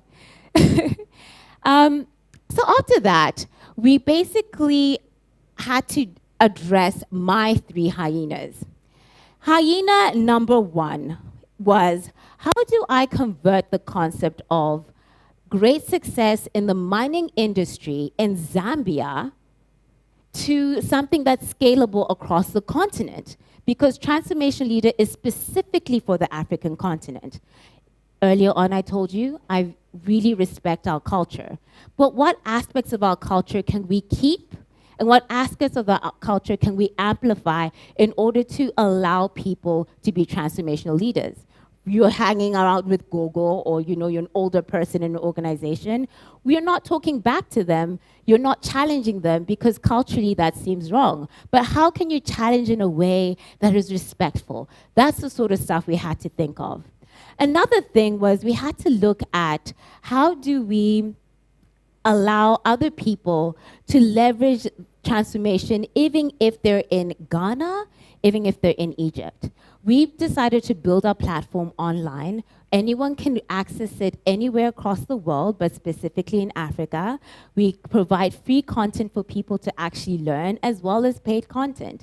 And we also enabled our AI called Ubuntu to allow for a very interactive learning experience.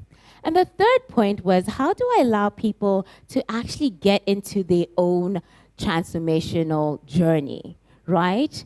And that was engaging with partners across the continent, people who are already doing great work. How can we leverage and back on that? So I leave you with this. I really encourage you guys to dig deep. When you see something that needs to be changed, have the courage to act on it. That's that transformer knocking. And even though my transformer sometimes gets a little scared, that's just what it is. And at the end, we will all stand in our own peaks as kings and queens on our Pride Rock, and people will say, Nancy Gwanya Magabiti Baba. Thank you. Thank you. Hello. No. You have to come back. Oh. we have to do an encore. So you have to do that again. Oh no. Wow, this was the only first live performance of that particular song that I've heard, and I don't think I've. But that was amazing. So we have one founder before we get into the art of storytelling masterclass, which is in about 10 minutes' time from now. We will spend a good amount of time learning the tips and tricks and techniques of what makes a good story. And Nono was a classic example of what a good storytelling is all about. So we had timed her in a particular way. All right. Our next founder, who's been poor guy running up and down, trying to be between panels, and then panels are delayed, and then whatever. So I'm going to call Saqib, who's the CEO of CrossSwitch Africa. He and I suddenly discovered that we could speak Punjabi, and so that was quite nice. But he's a technology entrepreneur who seeks to develop and invest in businesses that use technology, of course, to solve everyday problems in emerging markets. No, you were really good. And his company provides payment solutions to merchants across multiple verticals.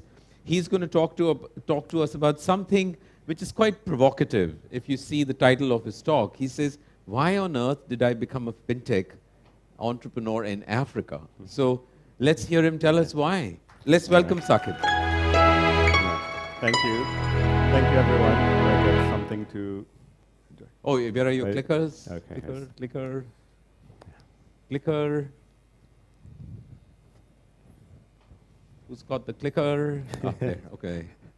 All right, thank you. Which way to go down? This?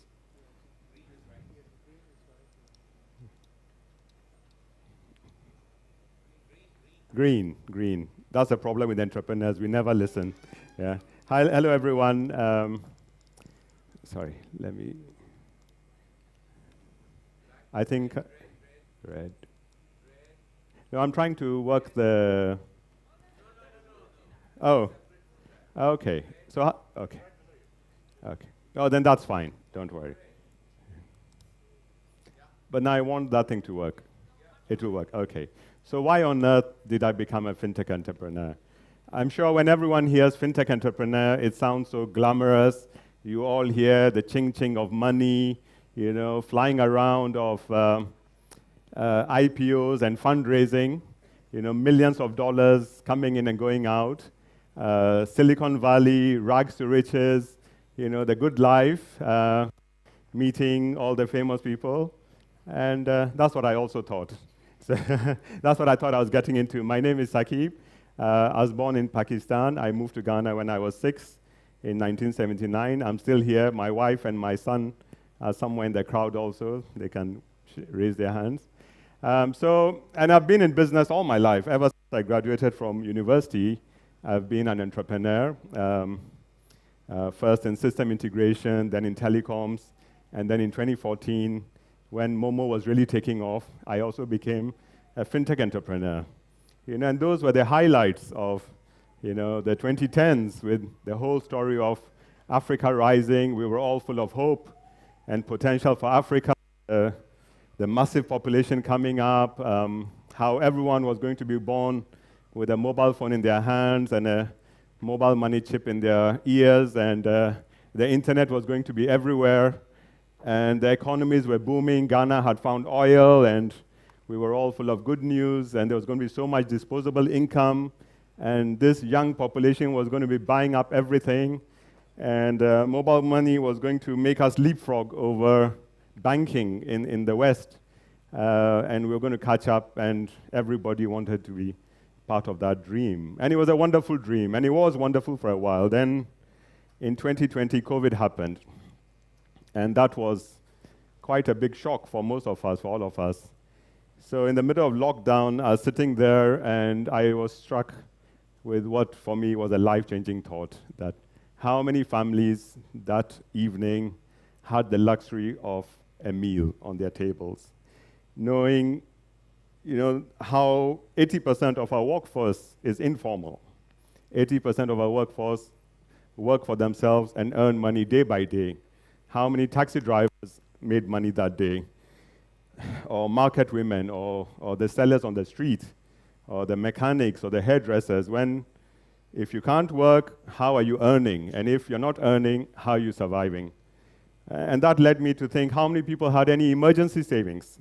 Even people who are better off, well off, even myself, how much do I keep in emergency savings, and how long would it last? So I realized that I had a responsibility at that point to help make the world a better place, to use myself and my business as a force for good, where it's not only about profit, but also an impact to the world. And that's when People's Pensions, a business which I had just taken over under very difficult circumstances, became the first step. I was going to use that as my way of helping improve the lives of informal workers by providing access to a whole range of financial services. And not only for retirement, but for immediate use. Because as much as we all look forward to a better tomorrow, there's also an immediate need where people need help today. And running any business in Africa has challenges, let alone to try and build a social enterprise. And we've seen that the whole world is going through a very difficult time, and Ghana sometimes more than others. We're dealing with inflation and depreciation. The currency is stressing everyone out day by day. We've gone through a debt restructure. We've had an IMF bailout. We've had taxes and many other factors. And I feel caught sometimes in battles all around. I'm battling with shareholders. I'm battling with investors. I'm battling with regulators, with my staff, with customers, with partners. And sometimes the battles are endless. And I feel so alone, and I ask myself, why on earth did I become a fintech entrepreneur? And why didn't I just get a job like everyone else and get a nice monthly salary and not stress about tomorrow? But then, although there are these challenges, I do it every day. I look at my life and I see that it's been an amazing journey with some amazing successes.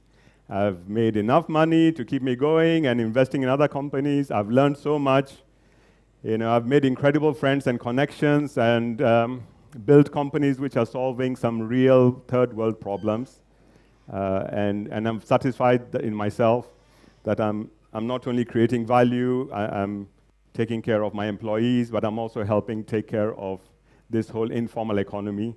And that's why, my dear friends, I am a fintech entrepreneur in Africa, and I would like to share some of the lessons that I've learned along the way.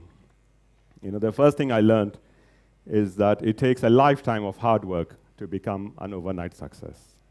There is no immediate success. There's no overnight success. There's no Hollywood movie and no book that tells you, you're going to make it today and tomorrow. It takes 25 years. I've been working 25 years, and only now did I get invited to this founder circle.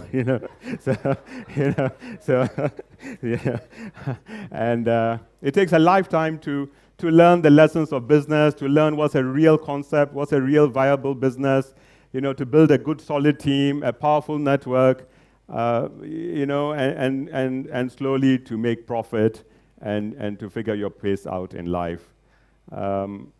So if you're ready for a lifetime, you need both patience and perseverance. Perseverance and patience work hand in hand. Perseverance is keep going despite obstacles and setbacks. Patience, I'm going to wait for things to happen around me, but perseverance is to figure out how you're going to overcome those hurdles, and there will be many hurdles, and things take their own time, and patience is waiting with grace, and knowing that everything takes time, especially in our part of the world, where, I always say that in Africa, we control time. We decide when things are going to happen. We don't accept schedules and timetables, and we decide when we want to take things happen. So the last thing also is to dream big, but to take baby steps, right? I have a big dream, but I'm just not waiting for the big dream to happen. If I wait for all the resources I need to make the big dream happen, I will never have those resources. But I can take one step.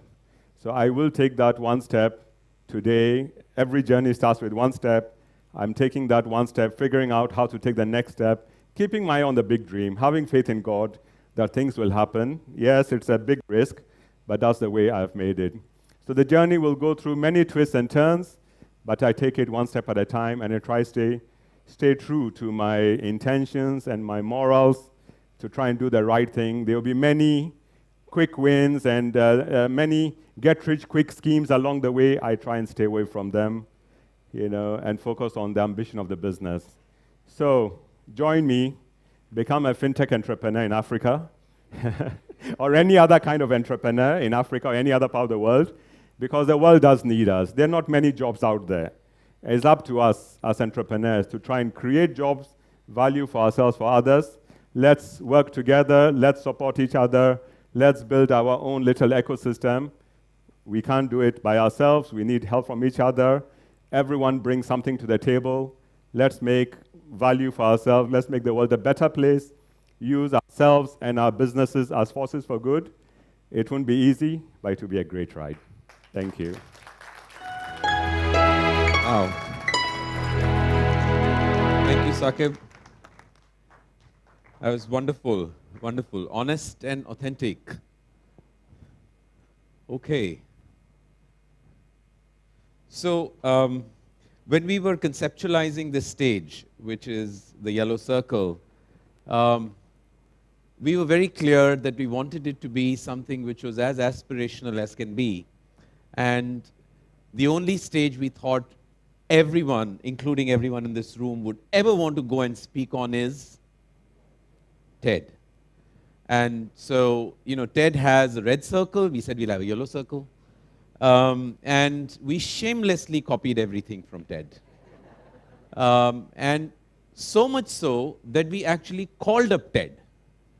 And we said, we want to do what you do, but better.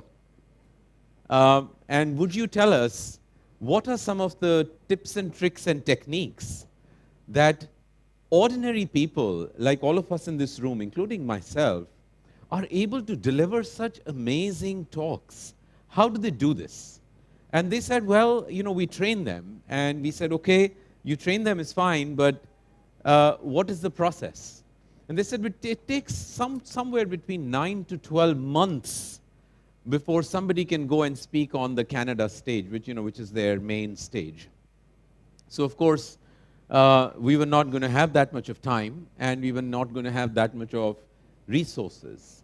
So we said, can you work with us and help us develop a small training program where you juice out almost everything that you take 9 to 12 months to do, and we can do that in 2 hours. So, of course, they fell apart, and they said, you must be joking, and they just almost banged the phone on me. And we said, no, but we're not going to give up. But, we can work with you, tell us a few things. And we ultimately actually landed up developing with TED a 2-hour masterclass, which each of the founders that you've seen today have actually gone through. And you will hear later today and tomorrow. And it is run by TED, where they actually talk through what you should do, how should you come up with your title, what should you wear, where should you pause, how do you write your script, how do you rehearse, all of those things, all of those things. And it's just very, very magical to sit through that 2 hours of a masterclass.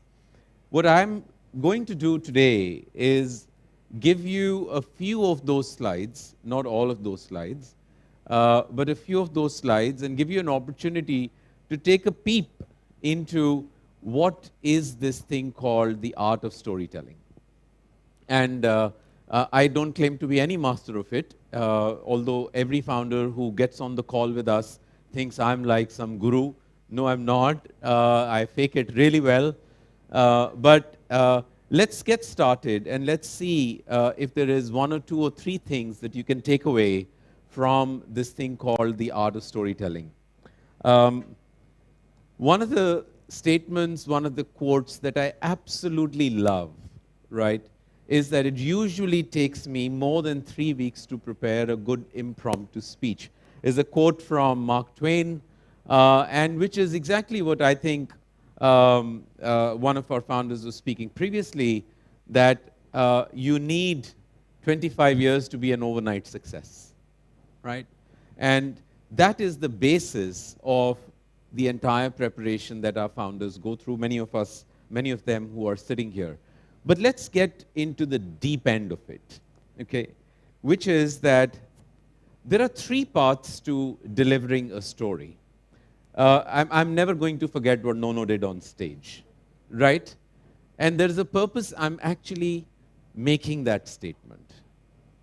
which of these three parts of delivering a remarkable, memorable talk do you think is the most important? Is it the words that come out of the mouth of the person who's telling the story? Is it the body language? Or is it the voice and the tone? So those that think that the words that you use are the most important thing, please raise your hand. Okay, thank God there is one honest person here. Everyone else is hedging now that there must be some trick in this question, right? Okay, so we have 3 hands maybe, so let's call it 0%. Those that think body language is like really the most important thing in delivering a remarkable story. You know, half a hand or a full hand? Okay, so that's maybe 10% in the room. What about voice and tone? Okay, that's maybe 50%. So what are the rest thinking? The math is still not 100%. Okay? So research tells us that words are only 7% of the impact that a storyteller delivers. Voice and tone is 38%, and body language is 55%. Right? Now, many of us who are entrepreneurs here, many of us who are aspiring to be entrepreneurs, when you are standing in front of a VC making a pitch, or you're standing in front of an enterprise client making a pitch, or you're even recruiting senior talent, please remember these 3 numbers. The most important thing is not the words you use at all. It is your level of confidence in the voice that you have and the tone, and a very good second is your body language. Words don't matter at all. At all. Yeah, they are fine, but we all think it's actually the other way around. My body language doesn't need to talk. My words need to talk. No, that's totally wrong. The other thing that we've learned from TED is that they tell every speaker that you are not giving a speech. A speech is boring. A speech is premeditated, prepared, and has no emotions. They say that you should consider your talk a performance, which means you become an actor. And you be open. You do not let any inhibitions show in your body language. So you must consider yourself, when you're giving a talk, when you're giving a speech, that is actually a performance. And I know entrepreneurs very often, when you're preparing to speak or making a pitch to a VC, it is subconsciously, I think, in your mind that you have to perform with your body and bring your whole self to that 30 minutes, 10 minutes, 1 hour that you have with them, so that you can leave a remarkable impact. Right? So there are many things that are written here, and you're very welcome to read them. When we speak with founders, we don't say, okay, here is a stage, and please come and talk on it. We actually say, this is a stage where we are not going to tell you what you should speak. This is not that the organizers are deciding that we are having a panel discussion on something like this, and you should come and talk about it, or we have a round table, or we have a fireside chat. We need you to tell us what you would like to see as most valuable from your journey, and we'll let you know if we think it really is something that will leave an impact. So when we speak with founders, we actually ask them, can you dig into your personal life, into your journey as an entrepreneur? We actually tell them that we are not interested at all in the product you've built, the tech you have, the revenue you have, the valuations you have. We're not interested in it. We're only interested in the journey that you've had, and have you learned anything, and what is it that you have learned, right? That becomes very important. It's also very important, and Ted tells us this, that be very clear in the point that you're trying to make. It's a very difficult thing to be very clear about the point you make. We think that even today, when we work with founders, we don't actually invest the time that we should. And I think the founders too are very busy, and understandably, and they are not able to put in as much time as they want to. But if we did, the talks we think would be far more sharper, right? And I'm being self-critical, I'm doing a self-assessment here. But even what you see already is pretty good. But it is not often as good, as sharp as it should be. And so you have to set your own benchmark to it. So you must present one idea, one idea. You cannot say that I'm going to pack 40 years of my entire life into a 10-minute talk. It can never happen. So most of our founders, what they go through, the most difficult thing is, what am I going to talk? Then, sometimes we land up reaching people who are not really founders. And there's Professor Olayanka David West, who's sitting here, an amazing personality in the education and technology world, an institution actually. When we spoke with her, we said, we need to get you on this stage. But she said, I'm not an entrepreneur. We said, so what? And she said, but what am I going to talk about? We said, we don't know. You have to come up with it. And you should go and look up her talk, look for the Founders Speak, and she says, I don't know, but I'm not stupid. That's a talk. And it's one of the most amazing, memorable talks that we've had, because she's very clear in the point that she's trying to make, that I don't know enough about what I don't know, and I want to talk about that to you. And it's a brilliant talk, which you should go through. We also get our founders to actually write their script. So this is not a place where you come up and you can wing it. You can just talk. No, never happened. It never happened in TED. It never happens in the Founders Speak either. But when we say you have to come up with a title, you have to write your script, your talk is about 10 minutes, it needs somewhere between 1,200 to 1,300 words, which is say 9.5 minutes to 10.5 minutes. They start writing their script, they suddenly realize this was a mistake. I should have never agreed to do this, right? And they're right. Because this is so difficult that you have to write and dig deep and come out with something which is impressive. At the same time is honest, at the same time is authentic, and can leave you with a mark where you say, what a talk I gave, right? Many founders actually write 3,000 words, 4,000 words. And it's a pain reading them. And then we tell them that be a merciless editor. So we tell them to eliminate 50% of what they've written brutally. It's rubbish. It's nonsense. It's not needed. So let's say you've come down to 1,500 words. You need 1,200, 1,300 words. We say take another 50% and delete them. Now you've come down to 700-800 words, and now build back from there to 1,200-1,300 words. So when I was telling this morning that our founders actually invest a real amount of time preparing for this talk, it's actually true. I think for every 1 hour that we put in, they put in maybe 6 or 7. We think we put in an average 6 to 8 hours per founder. We think on an average, founders put in maybe 30, 40 hours. So it is tough work getting on this stage, not being invited to, but preparing to deliver on this stage. One of the things that we all talk about is what should be the title of your talk. Now, if you all see TED Talks, we all watch TED Talks all the time, every single title is a masterpiece. In 6-7 words, they are able to capture the essence of the entire story in a way that you just can't avoid watching it.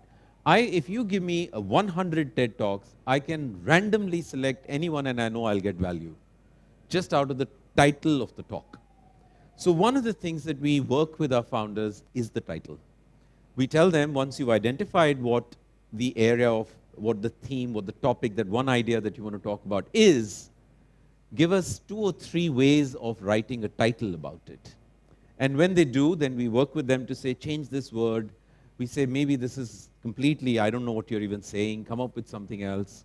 And then we lock in a particular title. But I'm going to give you some examples of how do you write a title for a talk. You could try to find a title that promises a benefit to the audience. Example, you could say, how to write a title that gets audiences flocking to your gig. It's a title, right? What is it doing? It's promising a benefit that more and more people will come to your talk. That's how you write a title. So that's a title. You could get a number in front of the talk, and many times 3 things this, 4 things that, 5 things that this, right? So let's take an example. 3 ways that instantly multiply audiences for your talk, attendees for your talk. Now I want to see that because I know I'm going to go up on some stage and I want to know what are the 3 ways. So here is the power of a number. And it's not 10 ways, right? It's 3 ways. It's something which is digestible, sachet size. I can remember it hopefully, and I can even put it to practice and think that I'm achieving and I'm getting somewhere. If you put 10, impossible, never going to happen. Another way could be provoking curiosity. Example is easy to implement things that presenters simply overlook. Okay, oh, I want to know, shit, am I making that mistake also? And that is very powerful. Now, how do you make a title which is making your talk unmissable? So the title of the slide itself is one such example, that write a title that makes your talk unmissable, right? Now, you can also evoke concern. For example, mistakes I hope no one ever makes when on stage. That's another example of saying, shit, I really want to know what those mistakes are because I don't want to make them myself, right? So you evoke some sort of a concern. So writing a title is a science as much as it is an art. We often tell and advise our founders that try to write a title somewhere between 6 to 10 words. The TED guys give us a beautiful example, which is a quote, which is an advertisement written by Ernest Hemingway, where he puts 2 baby boots in the picture of the advertisement, and he says, "Baby shoes never worn for sale." 6 words, but it captures a universe in it, right? Baby shoes. So there's a picture of baby shoes, never worn for sale. Right? So it's very powerful. It's also a trick to grab the attention of your audiences within the first 30 seconds. The first 30 seconds are the most important part of your speech. And if you don't get it, it doesn't matter what body language, what tone, what voice you were using a minute into your presentation, you've lost it. Let's give you some examples. You could arouse interest in your audiences. I need to make a confession. I regret something.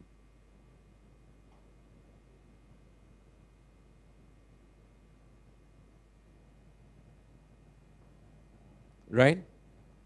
Did I not catch your attention within 5 seconds? Shit. What did this guy do? Right? That he needs to make a confession. Now, that's capturing the attention of your audience within the first 30 seconds with a quick, short statement.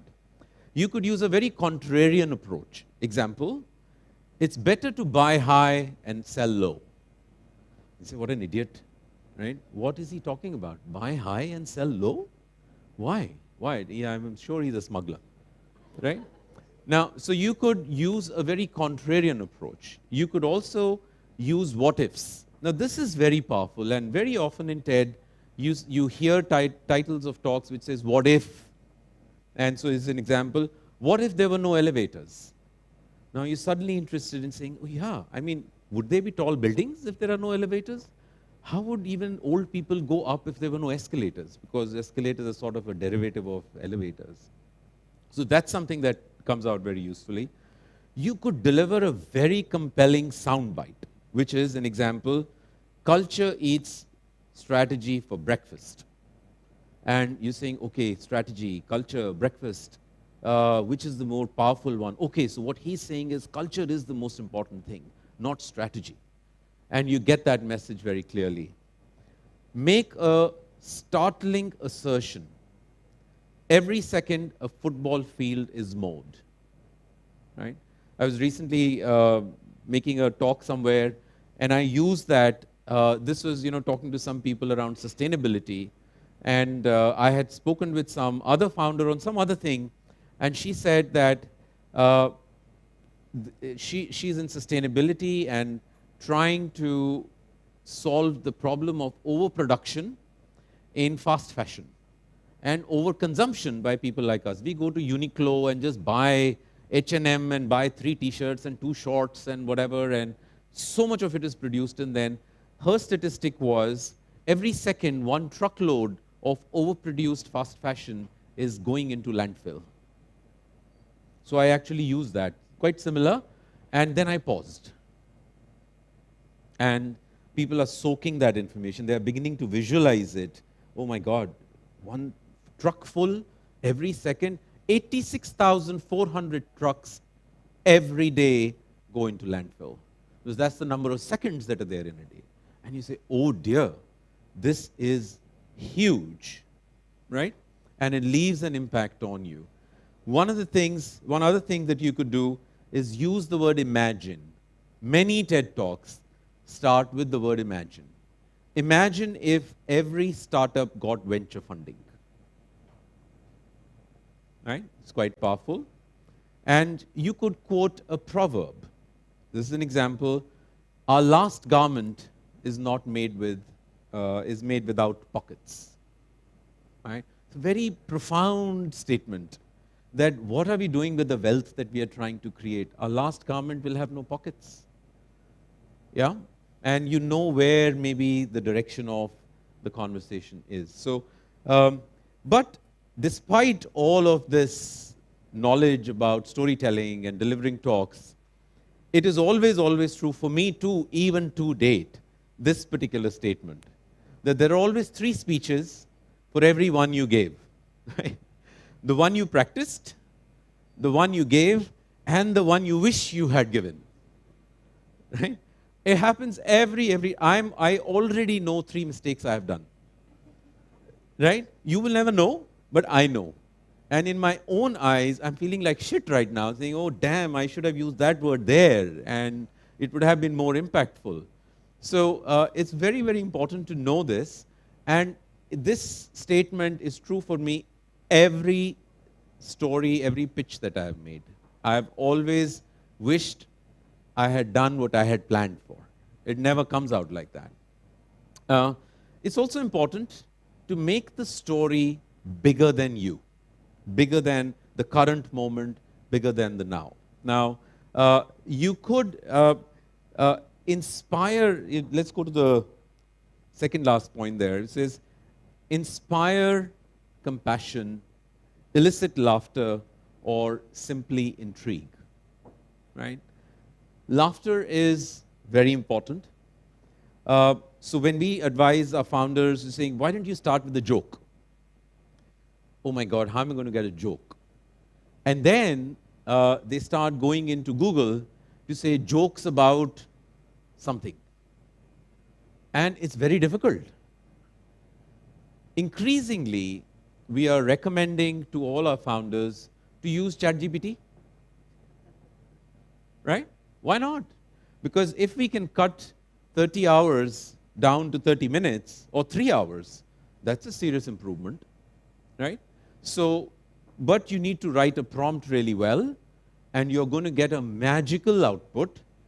I have never used it, but it gets the thinking going. I've never used it, meaning I use ChatGPT.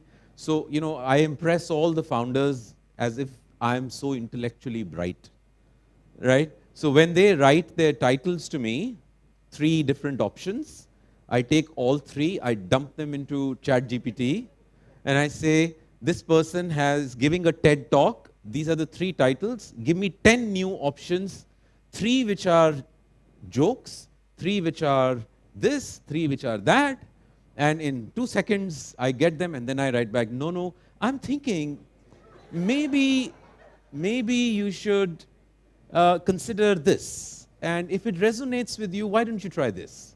And Nono says, oh my God, what a guy this is, right?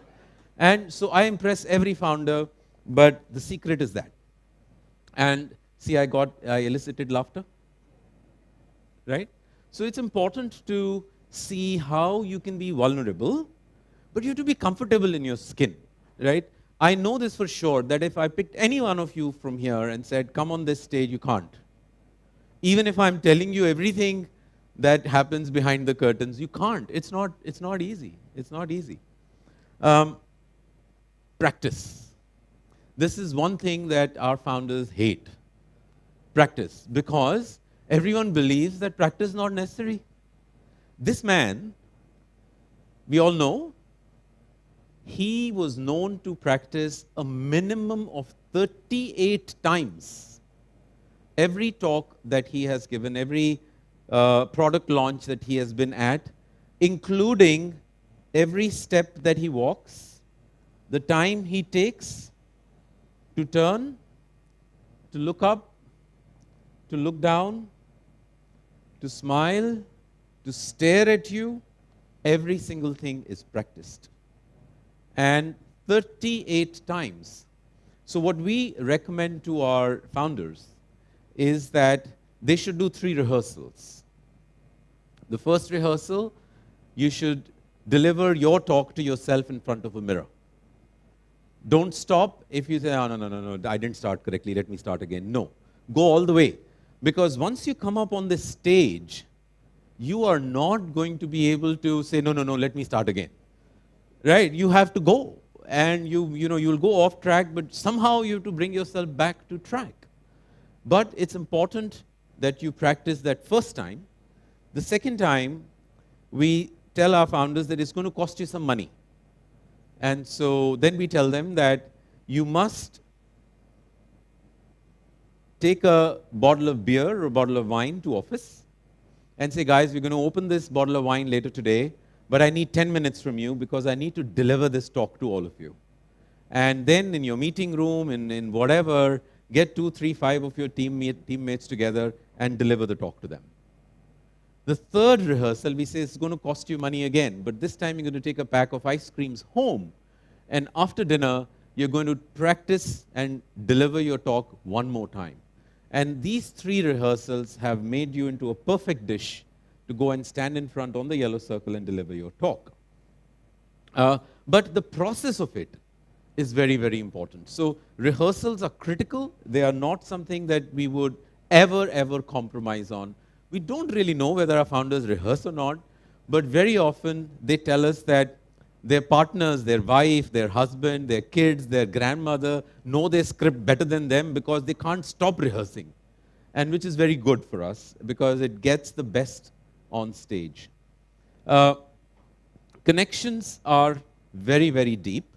You have to connect with your audience, and the only way you can connect with your audience is not with your words. It's with your body language, your voice, and your tone. Like I've connected with everybody here, 100%, right? I'm telling you this, that is true. But I have worked on it. And when I say I have worked on it, not to cheat you, I have worked on myself, to be vulnerable, to be able to expose my weaknesses publicly. And that wins your trust. And vulnerability is a form of courage. So I see being open in front of you as courage. And that's what is required in every person who comes on this stage. Any talk you give, any speech you give, you need courage.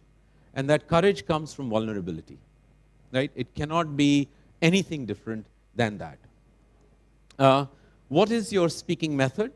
Very important. You've seen me, you've seen all the founders, you said, this talk I really liked, that talk, okay. So generally, and again, this is no offense to any of our founders, we love each one of them.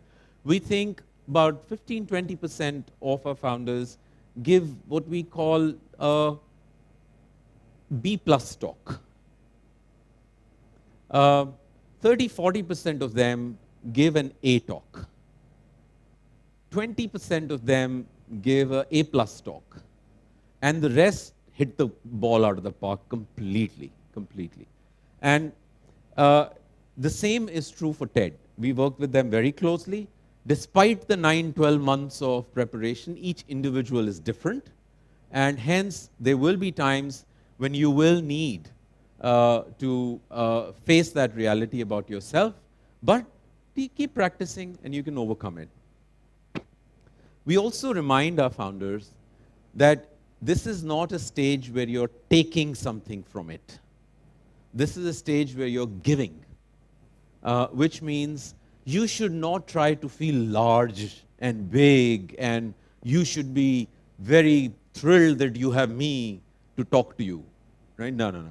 You have to give a body language that I'm here to tell you everything that I've learned, so maybe there's one thing that out of the whole thing you can benefit from, right? Lastly, I would say reminders. Whenever you're preparing your pitch, even if you're making a pitch to a VC, there's only one thing that VC can understand. You cannot explain even 2 things to the person, forget 3 or 4. So cutting down mercilessly, remember I've said cut, is very critical. So focus on one major idea, give them a reason to care, curiosity, build your idea with familiar concepts, I'll skip that, and make your idea worth sharing. Those are words from TED, right? Make your idea worth sharing.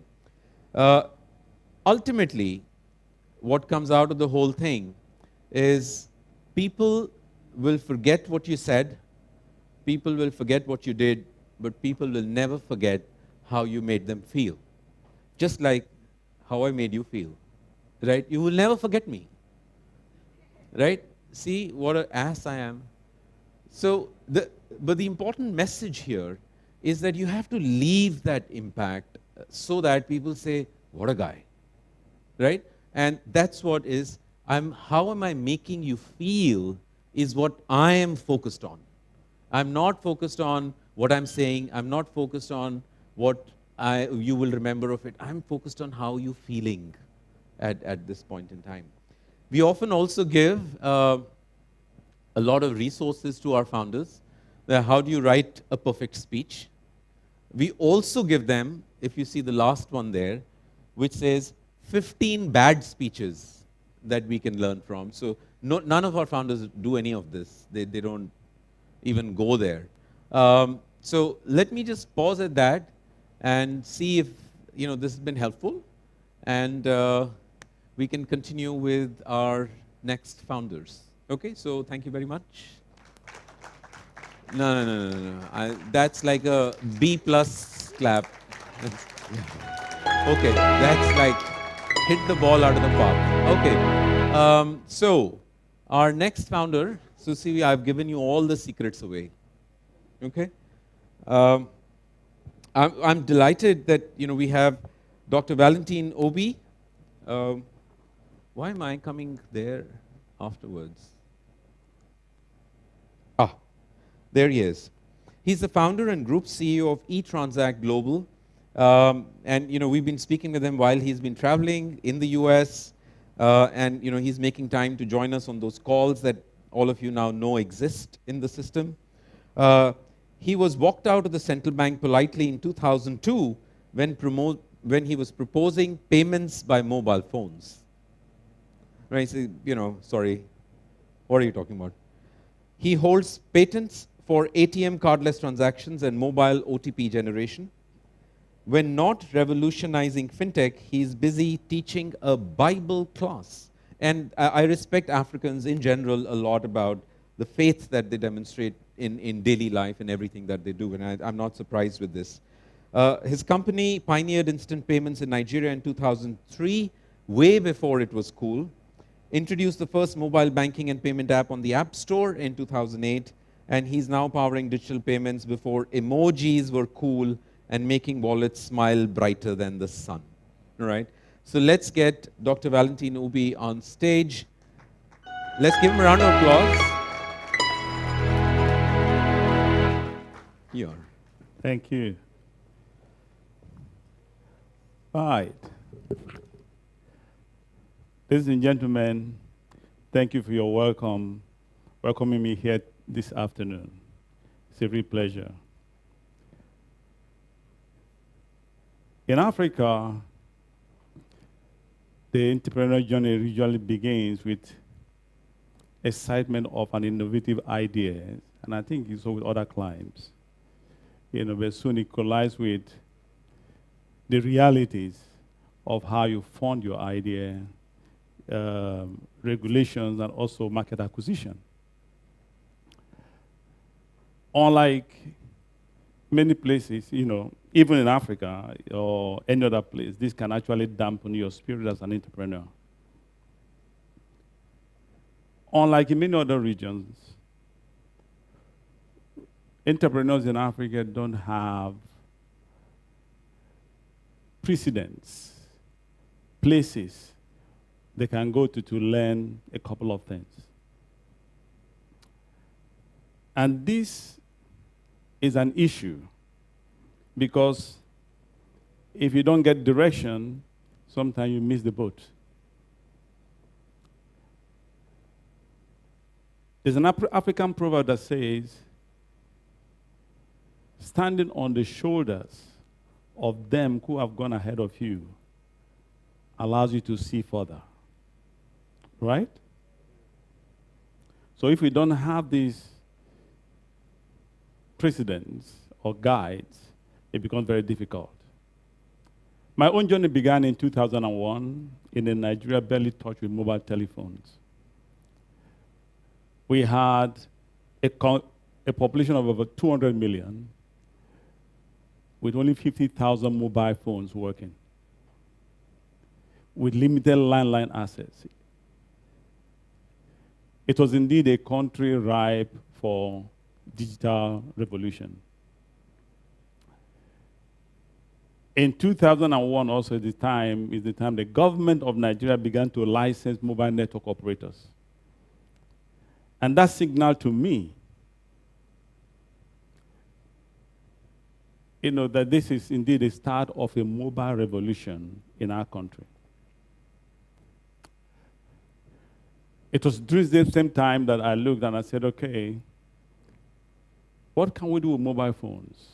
So I envisioned a mobile payment system that could transform how money moved in a country that is so much reliant on cash. Everything you want to do in Nigeria in those days is by cash. You want to buy a house, it's by cash. You want to buy a car, it's by cash. I think this happens in most African countries. So armed with this idea, I approached our potential backer. First on the list for me was the Central Bank of Nigeria before going to the banks. However, in each meeting, I was rejected. It ended in rejection. With the CBN, the look on the director's face was, it's like this guy thinks we don't have anything to do than to listen to a fantasy story. Because people are still struggling to know how to use their mobile phones, and you're telling them about something that's to do with the phones.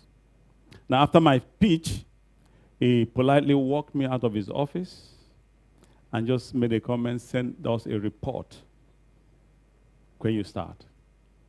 Then in Nigeria, there was no licensing. There was no licensing for anything.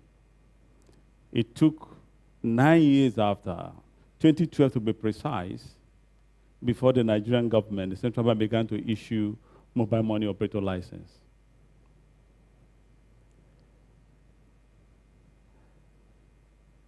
With the banks, it's different.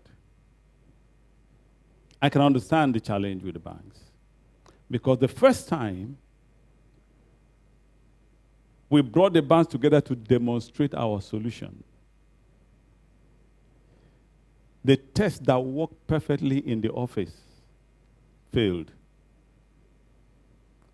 A simple SMS we sent for balance inquiry. Didn't come back. It came back by 12 midnight. Everybody had gone. So how could a bank, that was in the days in Nigeria, when there's a phone by your side, you send an SMS to it, you take a whole day to deliver.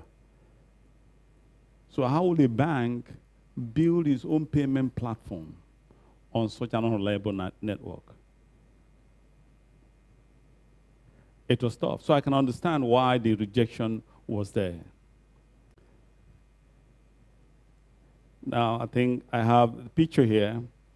This was in 2003. I was presenting to the banks. You can see some of them are looking, what is he talking about?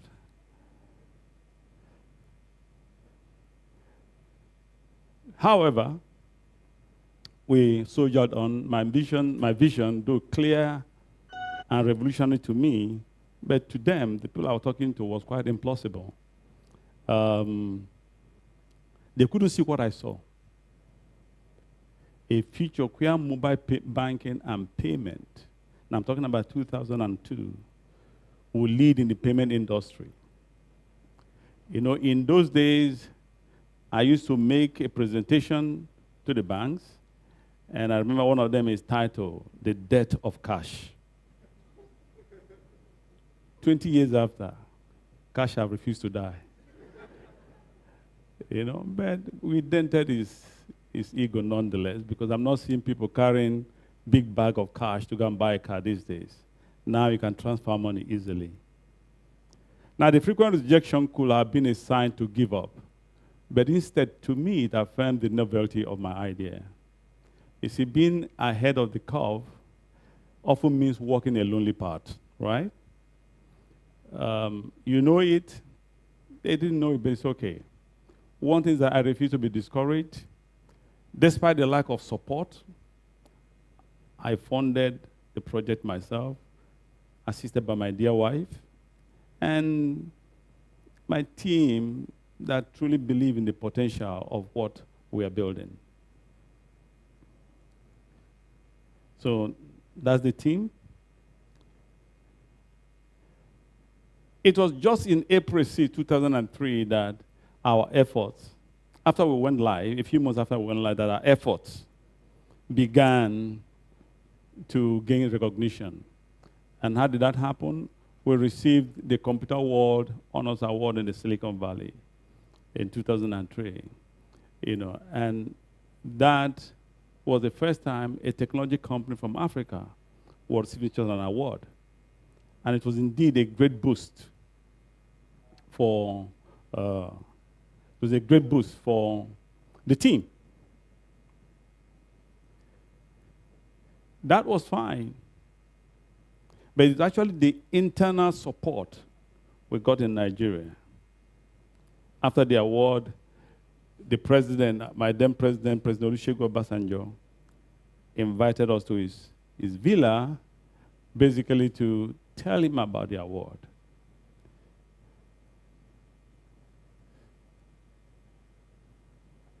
And then President Festus Moe of Botswana also invited me to his office to tell them about what we did. Now, that was what actually propelled us forward. We started feeling, okay, at least people see what we're doing. Now, if governments are interested and showing this kind of support, you know, we can move forward. In 2008, Apple launched the App Store, and eTransact became the first mobile banking and payment app on the App Store.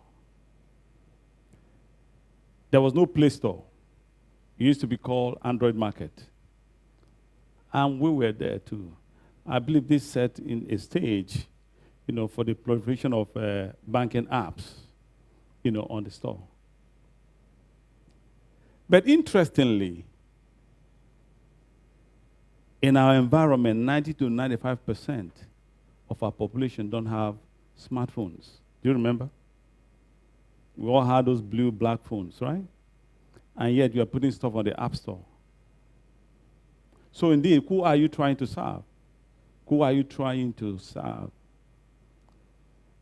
But I believe and I know that this was indeed a turning point, not just for eTransact, but for the mobile banking and payment sector in general.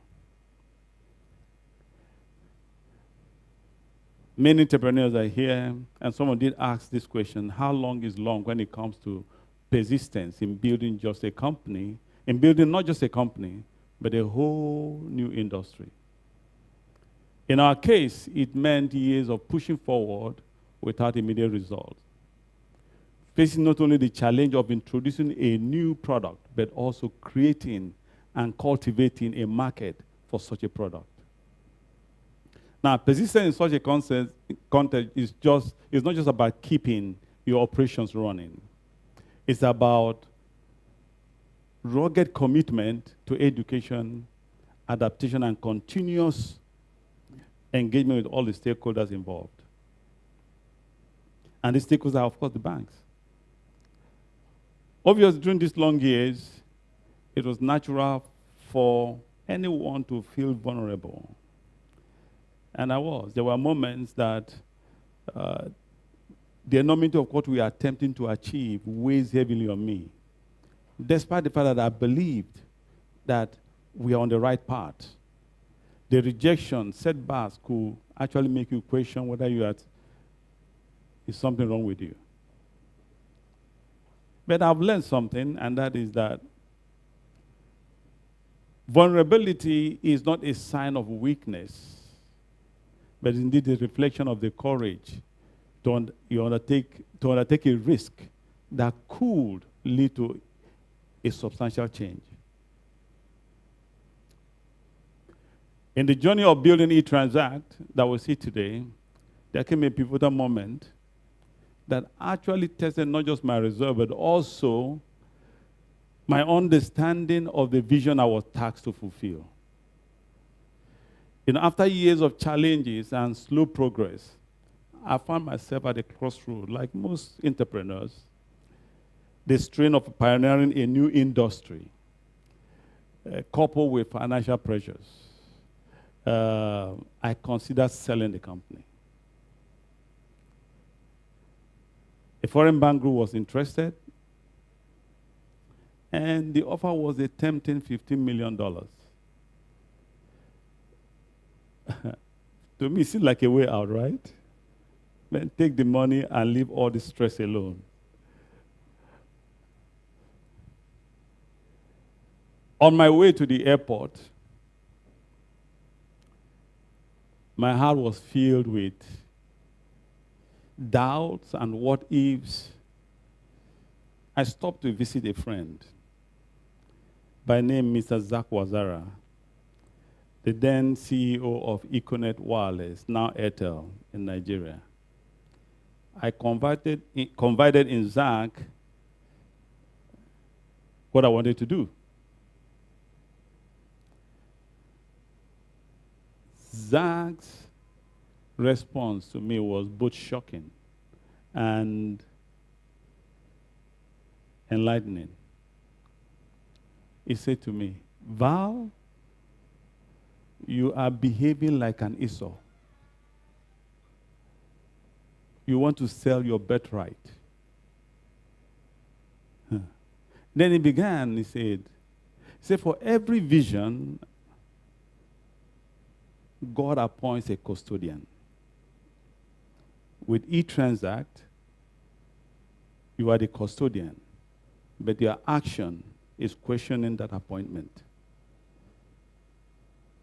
That word really struck home. And at that moment, I realized one thing, that my venture was was more than a business, it was a responsibility. A responsibility I was about to abandon. His metaphor of selling my birthright made me see the long-term impact and the potential legacy that eTransact held. And this conversation was what actually made me make the decision not to sell the company. I said to embrace the challenges as part of my journey. I'll be frank, it was not easy. $15 million is not easy.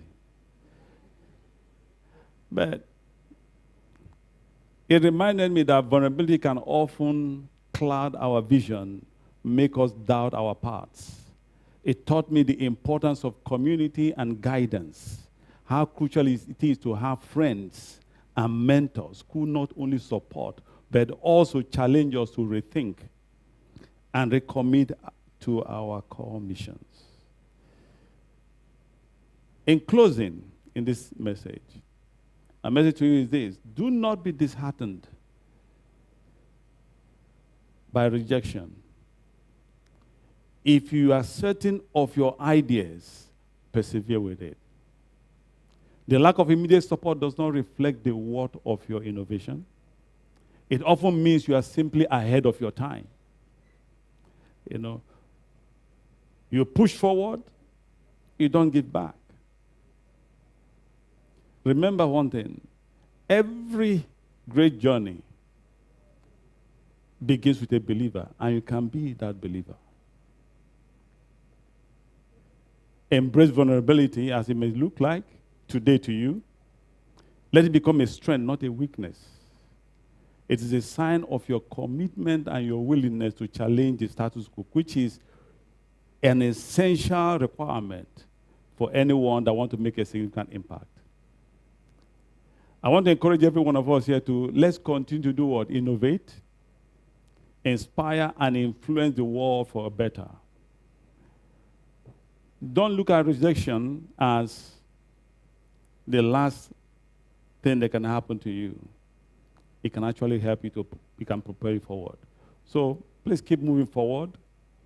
Focus on your vision, regardless of the noise around you, because you're going to have a lot of them. You know.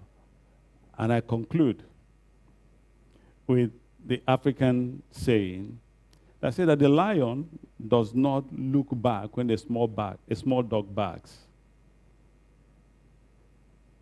There's going to be a lot of backing on your way, but don't give in to that. Just remain strong and focus on where you're going. Thank you very much for listening.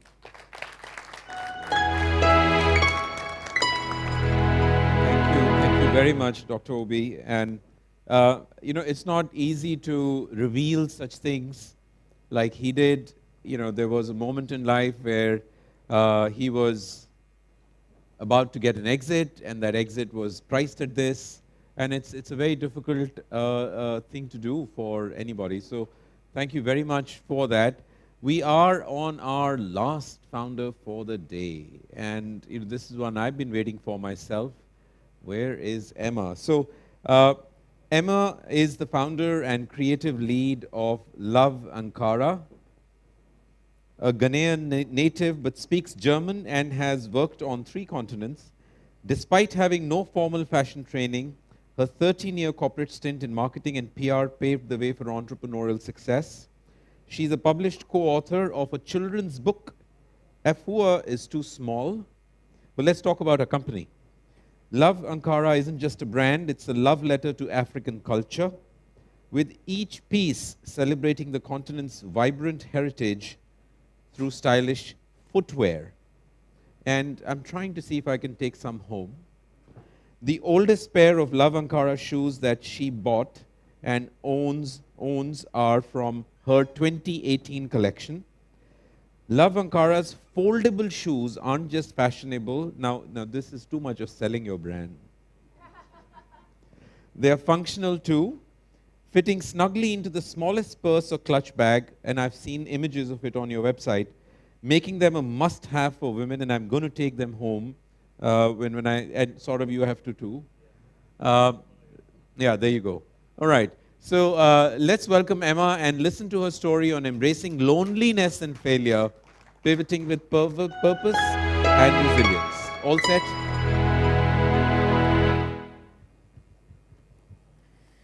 Good evening, everyone.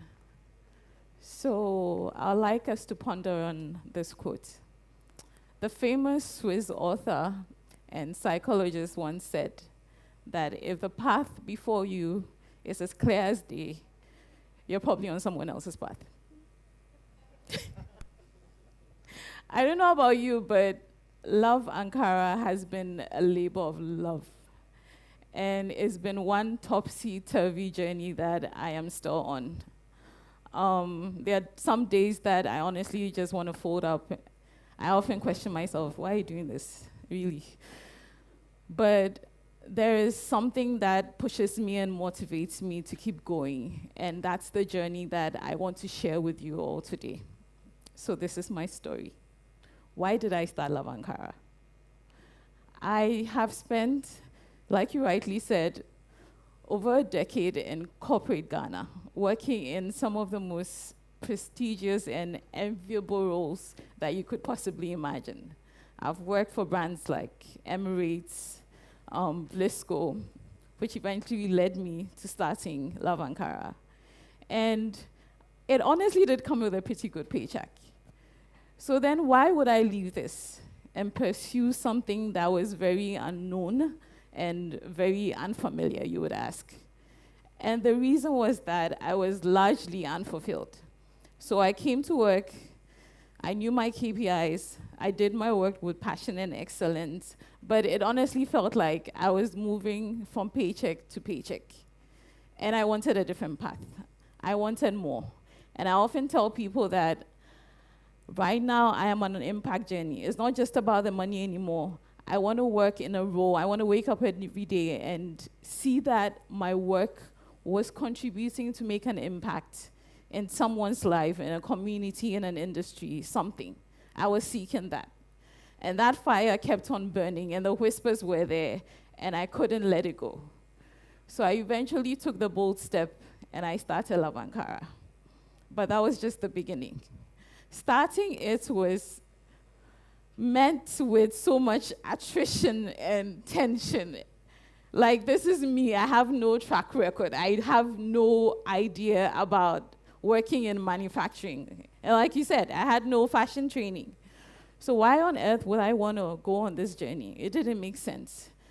I know a lot of what people meant was well, because they were thinking about how would she survive, where would her next regular income come from, what would she be doing if everything went down south? And I didn't have the answers to do that myself. But I believe the die was cast, and I was determined to make it. So I started it. I knew I had to figure out how to make the shoes, and I'm wearing my shoes today. And I had to figure out how to get it in front of people and tell this story that was very dear to me. So I traveled out of Accra. I went to Kumasi. I found some artisans, and I told them, this is the idea I have. I want to make these foldable shoes, and I want to make footwear, and I want it to be a global brand, and yada, yada, yada. And they were like, okay, who is this girl? Because you have to understand that manufacturing in Ghana is very male-dominated, right? And here's this girl, GIS bred, two-known girl. She's come to us, and she's telling us she wants to make these cool shoes. Okay, sure, we hear you. Let's do it. And for a good number of them, what they do is very transactional, right? So you come to them, you tell them what they want, and they try and interpret your vision into that product. So I did get my first 30%, and we made more, and it was growing. And then I knew that we had to get it in front of people. So I started my social media pages with my marketing and PR background. And then fairs and exhibitions were the order of the day. So I took large Ghana Must Go bags, stuffed my shoes with it, and on I went from exhibition to exhibition. I was everywhere. I think at one point I earned the name Madame Seliwa, because I think Seliwa at that time was really popular, and I was at every single Seliwa event. I even won awards. It was weird. So I went to these exhibitions, and I set myself all these lofty goals and revenue targets, and we did make sales. We did make money. But really, was it enough? Was I really hitting that mark? Was I getting to the point where I could honestly say that I had built that global brand and we were everything that everybody wanted? No, it didn't happen overnight. I would take those shoes, and I'll come back with the same number of shoes. And sometimes my in-laws and my parents would be like, but these are the same shoes that you went with. You didn't sell. And I'm like, oh yeah, we did. We made all these friends, we had people following us, and they didn't understand why all this passion and enthusiasm really wasn't translating into sales. Because like I said in the beginning, they were worried. How was she going to survive? How was she going to make it? But I still went at it, and I did this for years. We grew, and then in 2020, COVID hit. When COVID hit, the world stopped. And everyone was in lockdown. Nobody was thinking about shoes. Nobody was thinking about fashion. We were all pretty much in survival mode. And I was like, gosh, what am I going to do? So quickly, I had to pivot. What we did was think, how do we stay afloat, first and foremost? And we had a team that we were working with, so they had to be paid. Their salaries had to be paid, and they had to be okay. And I was thinking about those same people with families as well. How are they going to make it? What were we going to do? How were we going to get the money? So we pivoted. We still made shoes on the side because a few weird people still, I don't know, were still having parties or wanted shoes. But we made face masks and our own version of face shields. And in as much as we sold this, we gave a good portion to people for free. Some of the churches in my community benefited from this. Some of my customers also received this. And it did bring a real sense of purpose. And I always say this, that when you set out as an entrepreneur, it's not just about all these crazy goals you have, but really find something that aligns with your value. And for me, that was community. So in this crazy, tumultuous time that everybody was really depressed and was at the point of despair, we did find some sense of duty and purpose and passion. And so we pivoted. And then the COVID numbers came down, and we were all a bit relaxed and happy. But our sales numbers stayed low. It's like, really, what are we going to do? So that corporate job that I left, I had to suddenly go back. And I was thinking, gosh, this is another failure. And a lot of my friends really looked at me and were like, okay, well, yeah, you said you were going to build a brand. And yeah, so you're back again, okay. But it was fine. I needed money to stay afloat, and I needed to support my young family because I had just started a family. I had to survive. So I was back in survival mode whilst everybody was recovering, and it was okay. But a few months down the line, the whisper started again. Go back, go back, go back. And people started calling. And there was one night where this girl called me. Actually, she placed an order through Instagram and said, I've been looking for you guys. Where have you been? These are the exact shoes that I need. I want to purchase 5. I remember I had just gotten out of my bathroom. I cried, like 5. Who buys 5 shoes at a go? Like, you don't even know me. Like, and the orders just kept coming and coming and coming and coming. And this was me still in corporate trying to survive. And I'm like, I have to go back. I have to dedicate my time to doing this in full. So this has really been what my journey has been. Incorporate back out, incorporate back out. But I started on a deliberate journey to set money aside to fuel all this rebirth. And so 7 months ago, Love Ankara was reborn. And I'm proud to say that I've been doing this full time. Our sales numbers are up. We've improved our packaging. We've made new friends. And the community that we met at all these exhibitions and all these fairs that came to support us have brought in repeat customers. And for the last 5 weeks, I've been focused on pretty much building my website because, well, it's overdue. But I've had sales. I've still sold. I still sell without doing any work. And so that was the silver lining in all of this. So in closing, I really want you to think about this, that really success looks very different from each and every one of us, right? But at the end of that journey, when we are sitting with the most successful people in this world, and we are talking about our brands and our businesses and how much we've made it, is it okay to just say, look at what I am? Look at what I've made for myself? No. It's the stories, it's the setbacks, it's the adversities, it's the connections, it's the lessons. It's all of this that really makes our story worth telling. Thank you. Oh, thank you so much, Emma. Thank you. And everybody, please look up the website and make some orders, because clearly there is passion there behind. And Emma, we're going to work together to see what we can do, okay? Awesome. All right, all right.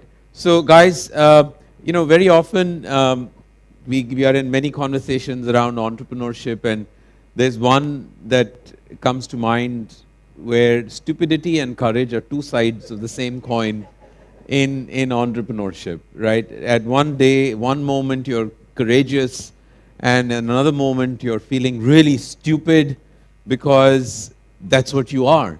And without stupidity, there is no invention, there is no innovation, and then there's no nothing new. So you have to be stupid first, then innovate, and then be hopefully successful. So we've had a wonderful day this afternoon. I hope you've had a good time too. Thank you for sticking around.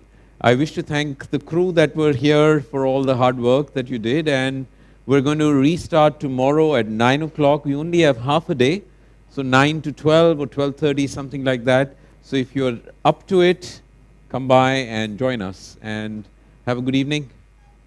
Thank you.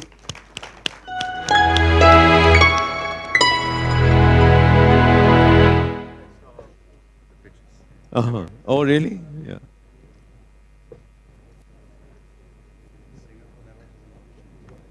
On what? On watching the pitches. Oh, but you can watch the pitches. I've watched it online. She's coming. She's coming!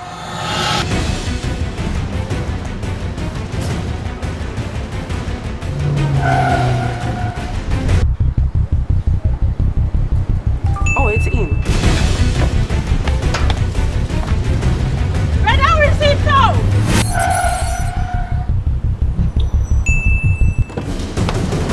Boss, let's go back. Okay, here. Take this. She's go to coming. I know. Go to the pharmacy now.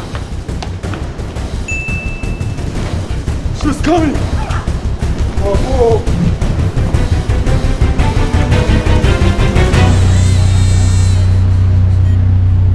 She's here. Pay faster, pay safer, and pay easy with Momo app. Download now and pay with the QR code, merchant ID, and so much more. Oh my, oh. Everybody thinks my life just be enjoyment. Like you, I have to try over and over again to make it. Yo, Kitty, waiting on a new hit. Yeah, waiting, Kitty. It helps when I don't have to worry about everyday stuff like banking. New message. So I can focus and make great music for my fans. Fidelity Digital Banking fills me with enjoyment. Try Fidelity Digital Banking today and make it happen with Fidelity Bank, because together we are more. Fidelity Bank. Believe with us. Araba, there are some people at the door. Go and tell them I have traveled to Russia. Yes, Daddy. Where's your father? My father said I should tell you he has traveled to Russia. Your father has killed me. I sent him money from America to complete my house for me. Are all student association contributions? Even the money from the fundraiser for Kweku's surgery. Oh! He too?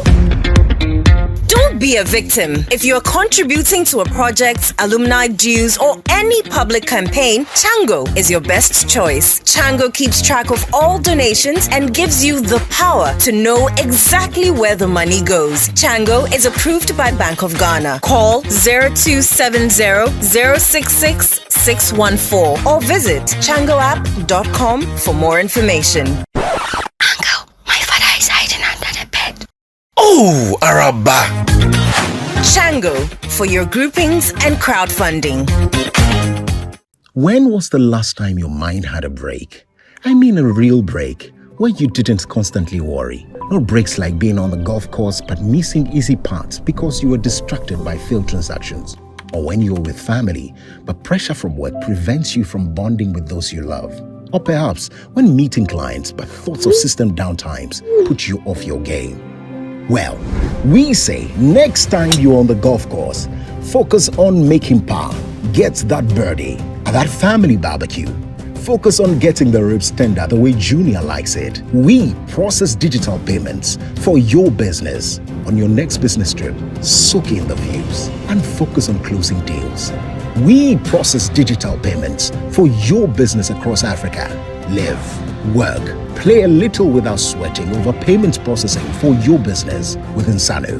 You are in good hands. Pascal's showing his boss the efficient new technology they've installed. She is pleased, but now she's asking, why is that still there? Pascal explains that the wells can store many, many messages. The boss is not so pleased anymore. If you haven't upgraded your contact center yet, it's time to get business done better with MTN Business.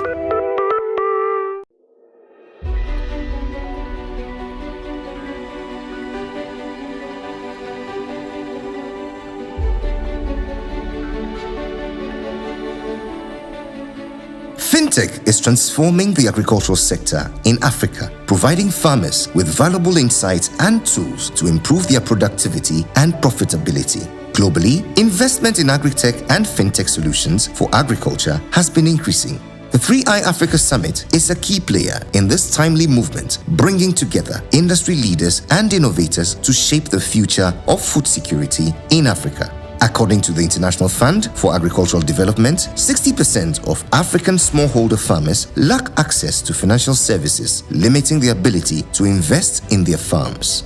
Fintech has the potential to increase agricultural productivity by 20% and reduce post-harvest losses by 15%. In 2021, African startups raised over $2.4 billion in funding, with a significant portion allocated to fintech and agri-tech sectors. Fintech platforms are playing a crucial role in providing access to finance for smallholder farmers. The 3i Africa Summit is a platform for farmers, fintech companies, and policymakers to come together and shape the future of agriculture in Africa. Join us to learn more about the impact of fintech on agriculture and how you can be a part of this movement.